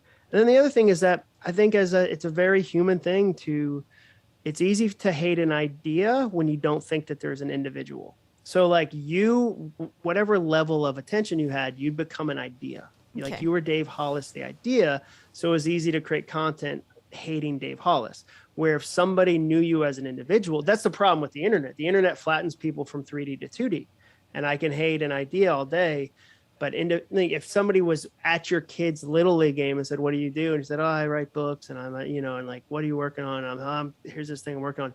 They wouldn't say, well, I'd like to pick apart a video you made on Instagram and say some things about you. They wouldn't do that because you're an individual. Why would they? But because the internet makes us all. No shit. That's why I don't go to Dave's house and knock on his door and say, hey, I have some thoughts. Obviously, this is the ecosystem that you created. This is the ecosystem I created, baby. There's got to be balance, okay? Sorry, And it's funny, of course. Like I've said this a bazillion trillion times as well. I don't know Dave. I don't know Rachel. I don't know Heidi. All I'm going on is what they present to the public. So obviously, that's all I have to go on. I got hours of material just with that alone, not knowing any insider information. So what they're presenting to the public is their choice to make. And that's what I am using. And we all use as what we're judging. So again, whose fault is that? Not I. I don't have a camera, binoculars outside of his house judging him from afar. And of course, if I'm not going to go and judge a guy at the baseball field because I don't care. That's not the space that I'm in. And is that so? Okay, so what Dave is asking for, or John's suggesting, is don't have a public job. Don't be a writer. Just take your kids to baseball and no one will criticize you. Solution found. Perfect. Ideas. I think that's really challenging. So it brings us to January, and you have a chance to go do some hard work and walk us through that process. Because I think there's going to be other people listening to this that are like, okay, I relate to, I think the variations will be different. The expressions will be different. But it can, divorce is certainly not uncommon. Numbing, whether that's with shopping or alcohol or drugs or work addiction, whatever, everybody's numbed. So now you're at this moment where you're like, I can't fix me with me. Yep. I need some help. What does that look like? Yeah. I mean, it was, there was a lot of shame. Number one, I hated the fact that I needed to get help and I needed to get help. I didn't like the fact that getting help was going to inconvenience every person that I care most about. And as it turns out, it absolutely is an inconvenience. But I also knew that there were other times It is an inconvenience, but the fact that Heidi made him feel so badly about it being an inconvenience is a problem and a red flag in their relationship. Because if someone were to come to me and say, my fiance or anyone in my life, business partner, whatever, I don't have one, but if I did, they would come to me and say, I need to go to rehab. No matter what, it would be like moving a mountain to make that happen. Like whatever you need, even my mom, who we do not get along, we don't talk. It's a whole thing. If she came to me and said, I need to go to rehab, I would drop everything and help her do it. I would, because it's admitting that there's an issue, taking action and willing to go and fix it, I'm on board. And anyone who's not, you need to look at them in your life and go, is this person really good for me? They're saying I'm an inconvenience by trying to go and save my life. Red flag. Could have dealt with drinking in a more final way than I had. I could have dealt with it in a more significant, serious way, and I didn't. And this now as an opportunity, like, I don't want to delay this another day, even if it ends up being inconvenient. And so I ended up making a decision, and I was looking resource-wise for something that could cater to what felt like a two-pronged thing. Hey, I am really struggling mental health-wise. Like, I'm having really dark thoughts, but I'm also exacerbating them by drinking in ways that doesn't make me feel any better, and neither are things that I want to have around much longer. So I end up finding a place that outpatient-wise could help me tend to both. It was, I'd been through a year of sobriety leading up to the moment we got divorced. But, sobriety and recovery are just different things. Like, I had not tended to the mental health stuff that had alcohol presenting as a symptom of that unresolved trauma. Okay. And the idea of potentially getting to the root of why I do the things I do, but also why I'm feeling the things I'm feeling, and kind of, in your kind of language, changing some of the soundtracks that were running in my head, felt like a good idea. And so I chose a place that was in Los Angeles, in part because I knew the person who operated the treatment facility, but also because on the door, it's like, hey, this is mental health and addiction. I said, yeah, great. Those are the two things that I am interested in actually nipping in the bud. And it was singularly the biggest and most important decision of my adult life. I can't recommend it enough. It's also the beginning of a recovery journey that'll last for the rest of my life. It's the beginning, the foundational layer of a mental health journey that I'll have to continue to tend to for the rest of my life. But there's something, like, I didn't understand at the beginning. Why are we spending 8 weeks of time here? How could I possibly still have 8 weeks? How could I possibly have 8 weeks of things to process? Some of it is just normalizing being in your thoughts and with people who are there to afford you a venue to express them for such a long period of time that it just makes normal either being present with the things that you don't like to confront and realizing that you can survive them. And if you sit with them long enough, they will, in fact, afford you intel to understand why they're there and what they mean, or make it so normal for you to talk about the things that you're feeling that never again might you feel like you have to sit in isolation and keep this stuff bottled up. I think one of the things... I think the only thing that really mattered in that whole spiel that he just gave, that I think he needs to kind of... I don't know, still work. I mean, he definitely needs to work on all of it about him being sober and in recovery and going to meetings. Like, he doesn't talk about any of that follow-up work. It was like, I went to an outpatient facility where I worked on stuff and people accepted me, and now I'm healed and happy. It's like, okay, and he's saying that it's going to be a lifelong struggle, but what is he actually doing as like aftercare? All he's been doing that I've seen on Instagram is go to Heidi, and that's a part of the problem that got him into this situation in the first place. And the thing is, like, obviously, when things are good, it's easier to stick to diets. It's easier to stick to sobriety. It's easier to stick to your goals. That's what we've all been trying to tell you. It's easy to be toxically positive when things are amazing, when you got money, when your parents are, alive and well. But then when things go wrong, which they will inevitably always go wrong for everybody, something in their life is going to go awry. Do you have those skills in place for when that happens? And for obviously him, probably for Rachel too, the answer is no. And that's why self-help doesn't work as well as it should. Because they say, like, oh, when you're pushing, things can be great. When people are applauding you, like he said, amazing. Everything's wonderful. But as soon as something happens or they don't get that promotion or whatever, they didn't manifest correctly, oh my God, now their world falls apart. And then how do you recover from that? And then they're like, sorry, I got to go write another book about how to believe that you should drink more water, and you can have a soul spirit follow you around and tell you that you're amazing. Cookie. It's too that it offered me, which is one of the most beautiful gifts. Every single time I walked into a room, that room of people said, "Come as you are. Come as you are. Tell us every single thing that is happening in your life." And not one single time did I feel like I had to hold any single piece of who I am back in a way that allowed me access to self-love for that part in a way that previously I'd... That's such a good point. Cupcake. I love that. Cupcake. The way he's talking now, he's putting that pressure on himself again, to the same pressure he put himself under. I'll show you, I'll sell this book, I'll do better than, when we were in a relationship. He's doing that with sobriety. You're so right. Like, it's now the way he's talked to Heidi on the podcast, the way he's talked here, the way he's talked to the guy who owns the facility. He is healed, happy, whole. He's going to work on it because he knows that the jargon is, well, it's a lifelong journey. But, in reality, he's stronger than everyone else that's been through the program. So he knows what to do. And he's going to get on his feet. He's doing everything good. He's got his podcast back. He's got a new intro. Everything's golden now. It's just a little time period that he had to get over his divorce. Now he's over it. He's glad that it went so fast. And Rachel's amazing now. And Heidi's like just my friend. It's like all this denial, layer on denial and denial.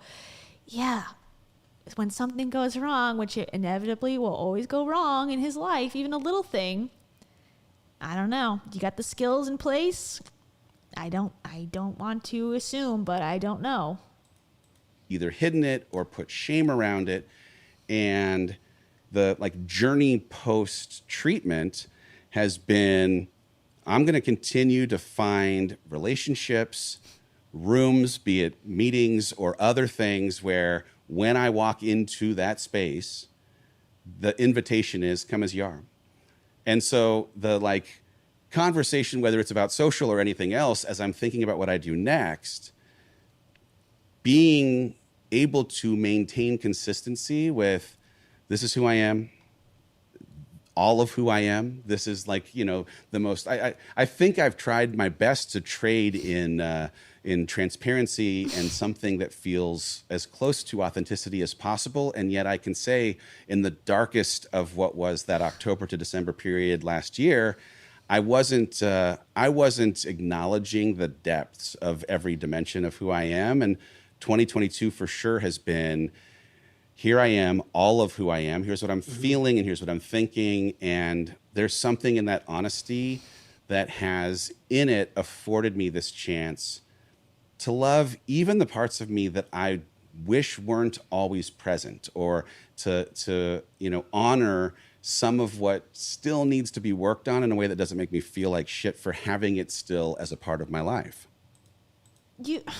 God. Yeah, he's in trouble. I'm sorry. He's in trouble because I think he needs to get to a point.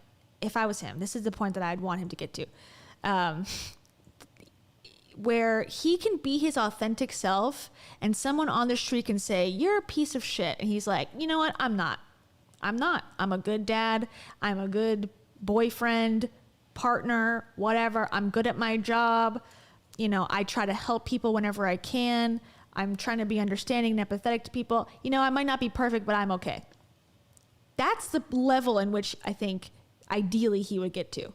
And that, he's not going to go home and go, oh my God, this one man said this, or this one woman said this thing to me, and now I just don't know how to handle it and process it. And oh my gosh, I don't know. I'm panicking. I'm having a panic attack. Let me just have one drink and I'll be fine. And then that's how it starts again.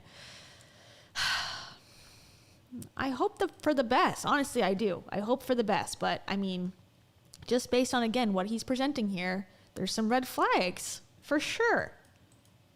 I think we always want a recovery time frame, or we want, and why wouldn't you? I don't want to be in hardness longer than I need to be. I don't want to, but it's still the idea of I met a 91-year-old who had regrets, and I was like, oh, so regrets don't go away at 90. I was kind of hoping at 80 anxiety, at 70 doubt, at 90 regret.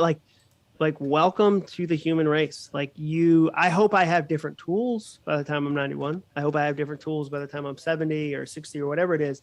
But I think we're always in process. We're always in practice. So now we're kind of current day. So what's next? Like, that would be the question, I think, if somebody's listening to this.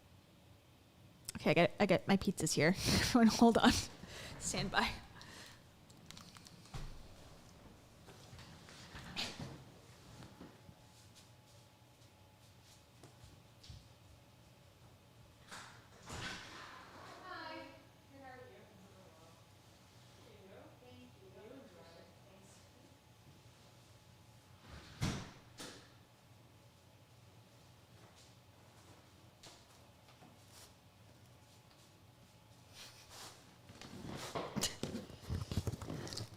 Podcast sponsored by Papa John's.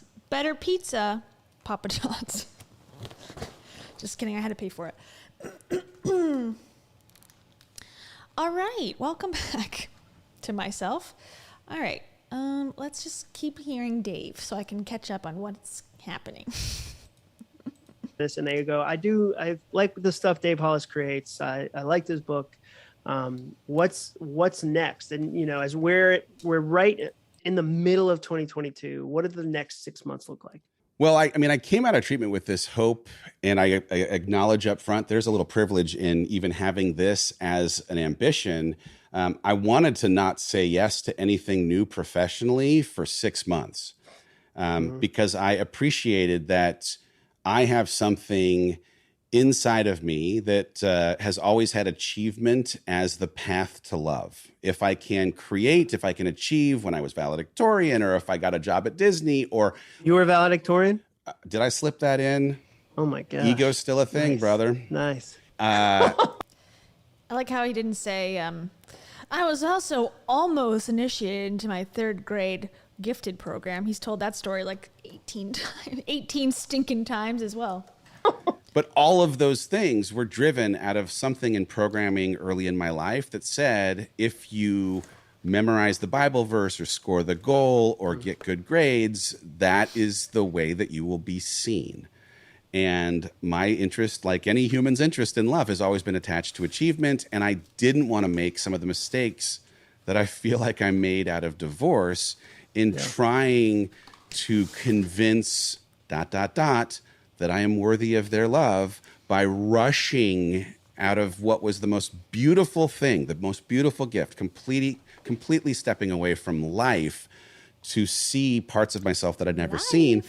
And then I got about, 3 or 4 weeks into it, and man, I had a bunch of to-do things around the house, and I was like, okay, this is going to lead to depression. I got to go actually do some things. So in the short term, I have been... I was trying to find a thing that I think I have something of a Liam Neeson special set of skills kind of gift around. I've talked to you about this, but I'm trying to test if this ends up being a thing that might be an actual business in the future, but in a super safe beta testing kind of environment. I've had a history in the last handful of years, whether it was Disney, in the work I did with Rachel, even some of the stuff I've been able to do with Heidi lately, of being something of an integrator, an operational kind of person, to someone who's a visionary. Like, hey, you cast a vision of what? I problem solve or put puzzle pieces together in the how. And so I've tried to find some opportunities inside of the nonprofit space to see if there aren't some problems they're looking to solve, and see if I might be able to lend some of my time, my services, as it were, and just see, like, hey, is this a thing that actually lights me up? And so there's a couple of great organizations. I'll go ahead and name them right here so that you want to try and support them. One of them is a group that I've been, involved with for a long, long time as a 4-time foster parent, National Angels. They do this amazing work for foster care. And we're building out a 5-year plan. Like, what would it look like to have the charters that come around families that have kids in care, and ultimately keep some consistency with kids that have traditionally gone house to house, with love boxes and mentors and things like that. Another organization is called the Lucky Few, and they have a foundation called the Lucky Few Foundation, and they're doing the work of I looked both these organizations up. I already showed the National Angels one. This one, the Lucky Few, is the runners or the founders of it are his personal friends because he's had them on the podcast before. Not to say that their organization's is less valuable because of that, but it's convenient that he picks something where he's got friends that he knows from inside of the nonprofit space. It's not like he just like this is a really well, it might be, but I don't think it's a close to his heart I guess organization necessarily, as much as it is like, oh, I know these people from college or whatever however he knows them from, because I did see that, like, oh, he could be lying and saying these are my personal friends, and they're not, but that's the way he set it up in the podcast. I think it's like episode 130 something or 13, something like that. It was in the Rise Together. I'll find out and I don't know, bring it up next time. But that was my caveat, I guess. shouting the worth of people who are inside of that community, normalizing some of what it means to have Down syndrome with the ambition of having every single person invited to the table. And yes, it's like lighting me up. If you ever feel lost, find yourself in service. But there is some self-interest in I'm taking some of the models that I've previously used at Disney or at the Hollis Company, and I'm trying to see like what kind of problem-solving tools can be applied to the issues of scaling or the issues of trying to figure out something in a puzzle, and see what works so that maybe one day it becomes a for-profit thing in a world where this idea of having a public-facing thing maybe isn't the thing I want to return to. I want to, at a minimum, test the waters to see if for nothing else, I can create some options. I'm obviously still doing this stinking podcast, the John Acuff show, and so I appreciate. Good luck with the next episode, by the way. It's going to be so hard to come the down. The bar is so high, dude. Even my intro, people are going to be like in the reviews, being like, I don't listen all the time, but man, that intro from whoever John Acuff is. Yeah. The other thing, the only other thing that I've really been spending time in or with is the fitness challenges that Heidi and I have been doing. The most recent of them just started up, and there is something in the community that exists in this group that is similar to the kind of experiences I've had in walking into a room and having every single one of them. I don't know what he's meaning exactly when he's like, oh, I can help a company scale. Can you? Because as soon as he came in and started to try to scale, they put all of their money and effort into the Rise app, no longer functional. I mean, I guess it's there, but I don't think it's a $1 million idea like they had proclaimed, or they said it was $1 billion idea, an app with fitness videos on it. Okay. And the Quibi show, which never saw the light of day. So that was Dave's idea of how to scale a company. So he's qualified how? They went from 60 employees to like 2, maybe 3. They claim that there's a team still, but I have my doubts. So what did you actually scale? Disney was already scaled before you came along, much before. So I think he's got a bigger, this is like the typical, like middle level manager, like I wasn't here, this whole place would fall apart. It's like, okay, you could barely manage a team of 5, Them say, hey, come on in exactly as you are, having a good day. We're going to celebrate you. You're having a tough day. We're going to be a soft landing and love you just as you are. And so that's been rad too. But I don't know. I think more than anything, I have prepared more dinners. I have driven more kids. Like I'm trying to be as present a parent as I can be, still tending to mental health with plenty of therapy. My 125 days of sobriety is a thing that still, of course. When's the next chip? Do you get a chip at what is it, like 6 months? I think it's 6 months. 3 months? Yeah, I think 6 months is the next. But like being, conscientious of that as a focus, of course, is going to be a thing that I'm going to work on for the. Yeah, that didn't come off as like he's in AA. Because wouldn't you know kind of like the next chip is coming up? Like, oh yeah, no, I'm like this much away. Or if he was going to the meetings often, people would be getting chips at different times. So you would kind of probably know a little bit more than like, yeah, I think so, maybe. He didn't seem to quite commit that he's doing the AA program. The rest of the time.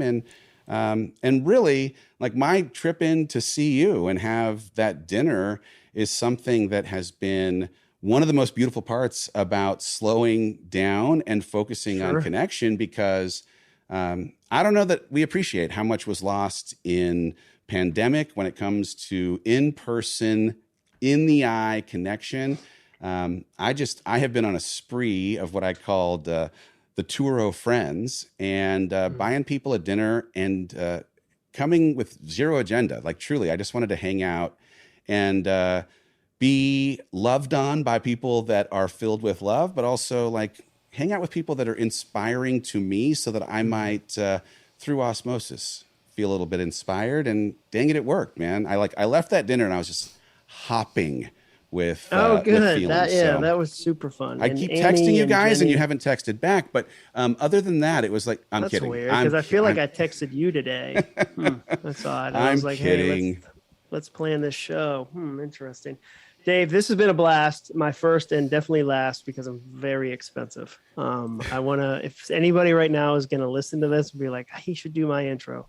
Nope. Super expensive. I want to just put that out there. A lot of money involved. I will be honest, John, the true carrot of returning to social media, the only carrot potentially, the John and Dave show.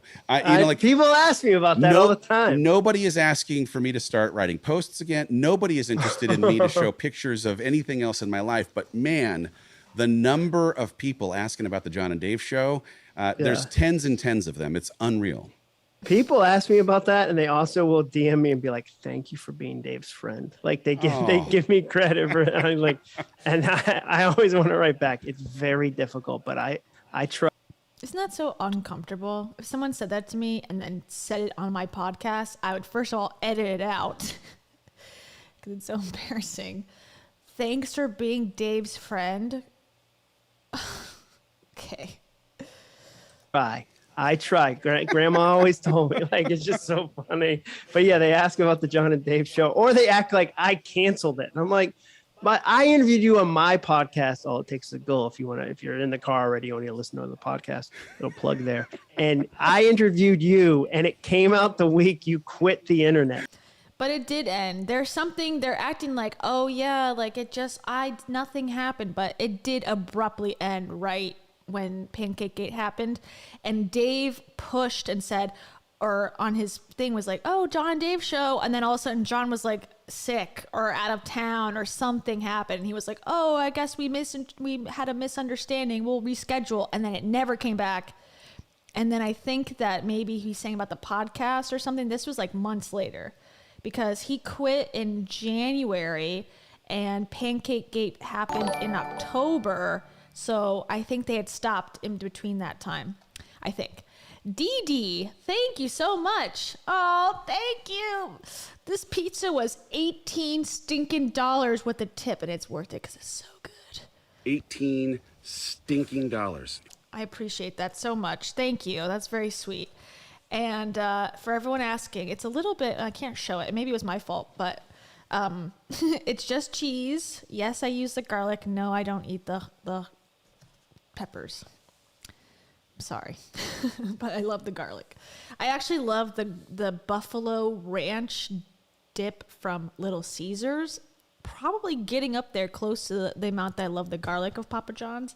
But Papa John's is like, I don't know. I watch H3 podcast, not all the time, but fairly often. And they had John Shatner on there, which is like, I don't know, this whole thing about their lore and him. And it's just so weird. And I don't know. It's like nostalgic. That had nothing to do with why I like Papa John's. But I like it because I ate it as a kid. And this is what we would eat at tennis camp when I was like 7. So I stuck to it. I mean, I'll eat other pizza, but this is my favorite. Okay, we're almost done. We're nearly done. And you texted me and you're like, dude, this is the worst possible timing for you because I can't promote it at all. But good luck with the rest of your podcast. And I was like, son of a, yeah, that the timing. It was so good. Yeah. And we laughed about that. Like, so that's what I wanted today to be, was that Dave and I have funny off the record conversations all the time. I still leave voicemails. By the way, it's garbage that people leave voice texts and then criticize voicemails. Like, they're different. I still have to listen to you talk. So like that one is labeled as old fashioned and one is like new tech. Stop it. Stop it. You Gen Zs. That's not how it Here's works. the thing. If I even look to see that I have a voicemail, it's something's gone sideways in the universe. A voice text, it's right in front of your face. You're the only person who I will check to make sure hasn't left a voicemail at. This is two men convincing each other that they're actually friends, or I guess trying to convince the viewers, like, no, we really do text when, like, you know, we're trying to coordinate when we're going to record podcasts. Well, we're really close. We're so close. We text about everything, just like, you know, memes and such. It's like, okay, we don't care. Ultimately, at the end of the day, we don't care. It's obvious that you don't really know each other that well. The end of each week. Yeah, because I like voicemails. The other thing, Dave, and you do this on your, now we're getting serious. I don't like when people say the best way to get a hold of me is a text. Just be honest. Say, don't call me for my convenience. It's not the best way for you. It's for me. Like, it is a passive aggressive, I demand you accommodate my phone needs. But then we dress it up in this, oh, I'm serving you. The best way for you to get a hold of me. Just, I want somebody for once to be honest in their voice and be like, why did you call? Like, why? That's literally the whole self-help industry. It's like, I'm going to give you this advice. I'm going to give this to you for you. Not so I can make $1 million, but that's the truth of why I'm doing this, because it's a lot of people. I don't have to have any skills. I don't have to buy anything to learn anything. I can just spew crap that I learned from other people's books and just call it a day. But it's for you. It's like, yeah, why would he change it with his voicemail? He's going to do the same shtick. I just text. Like, what do you, dude, you know I'm right. I do. All right, Dave. Great podcast. Love talking to you. So I'm sure great. we'll talk for a minute right after we stop recording, but I can't wait for you to be back. The John and Dave show, the first episode will be epic. I'll probably bring up Star Wars because it's a good go-to. The go-to. Air Bud. When does Air Bud get unfunny? He doesn't. Do you want to know one of the delivers. breakthroughs I had in therapy, in treatment, was my feelings about Star Wars stayed exactly the same. Nothing around Star Wars came up in treatment. Stop. I was so excited for you to have a moment where I was like, this is a good therapist. I got to get this guy or gal's number if they're working on like sick. Clearly it was going to be a father related issue because of the Luke, I'm your father. I mean, everybody listening right now is like, is this about Dave's? Is Dave's dad Darth Vader? He's not. Dave he's that guy that Sr., he's a fine gentleman. Let's he's leave a him out of handyman, this. can fix anything. Fix anything is what they say about Dave. All right. I love you, John Acuff. All right. Love you too, buddy. All right. We'll see you next episode on the, what is this show called? Rise Again from the Ashes. John Acuff presents. Bye, guys. Dun, dun, dun. So at the end, he talks about foster care. We can listen to it. There's an interesting part because he's already like, I'm going to go on tour with this nonprofit. I'm like, oh, God. It's like, it's already starting. He's already doing all the things that he did before with a different twist now. Like, oh, instead of going on a book tour, I'm going to go on this nonprofit tour to spread awareness about XYZ, which is better. I'm glad it's better, but it's still self-serving. Really make even more of things that are happening in 2 organizations. Here it is. Rise Again from the Ashes. John Acuff presents. Bye, guys. I don't know why they put such a long song.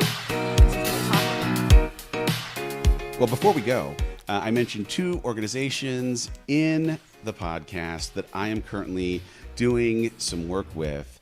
And they both have reason for you to take notice and consider supporting them because of some cool things that are happening in each of their communities. May is Foster Care Awareness Month. And that means that National Angels is doing a whole bunch of stuff inside of this community that they love on all the time to really make even more of a difference. If you go to the link in the show notes, there's an opportunity for you to have your donation matched by me. I am giving $25,000 and have offered to have a matching link for you, this audience. So if you can, if you're interested, if you'd like to help something that is super, super close to my heart, hit that link in the show notes. All of a The sudden other again. link is for the Lucky Few Foundation. And Okay, this is the one that, okay. You know, he's going to match up to $25,000. That's a lot of money. I don't have that money, so good for him. I'm glad he's doing it and donating it. That's my final thoughts. Now, this is the one that's his friends run it. the work that they're doing around this Down syndrome community is so incredible and inspiring. This is Down syndrome is an activation that they are doing. They're taking the show on the road.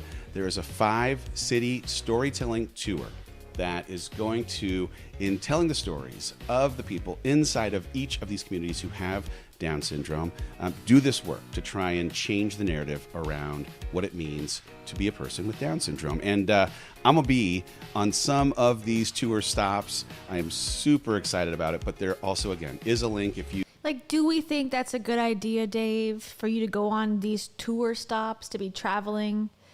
I mean, maybe it'd be, I don't know. I don't know if that's a good thing or a bad thing. If he's going to bring more money or like cause them not to donate to the cause. And why does he have to be there? I don't know. I think it's just a way to get himself out there again on stage. Like, how can you criticize? He's doing good for the world, which I agree. But again, he gets to use it to say, like, oh, look, I'm a good guy. I'm a good guy. He gets to go on stage again, get people to applaud him and say, thank you, thank you. That's what he seems to like. That's what he said that he doesn't want to be fueled by anymore. Applause. Yet he goes on to the first thing. He's like, okay, I'm going to go work with a nonprofit. I'm going to go on their tour. I'm going to, like, MC it probably, and then I'll get applause for the cause. But really, I don't really know. They're applauding me because I'm such a good speaker. You feel convicted to or called into supporting these organizations, dang it, I would love to have your support. Hey y'all, while I am taking a hiatus from social media, I'd still love to stay connected to you on the regular. If you head over to MrDaveHollis.com, I have an opportunity for us to become one-way pen pals. Yep, wow. I'm going to be sending out regular updates, stories, observations, hopefully things that will also... Good thing he's no longer on social media. ...make you laugh or think. And I'd love to be able to do that on the reg. So if you are so inclined, hit Mr. Dave. He's only going to have us on our email list so he can sell us products later in the future. It's actually a business marketing move. Hollis.com. Drop in your email and buckle on up. I love you all. Thank you for all the continued support. Let's go. Let's go, Davy Jones. Let's go, Davy. Davy, you can do it. We believe in you. You can do it. Go on tour, write another book, another transformation, yeah. Show up, don't show out, show up. Go Davy, it's your birthday, go Davy, it's your birthday. You're 125 days sober, yeah, woo! Applause for that, good job, Dave.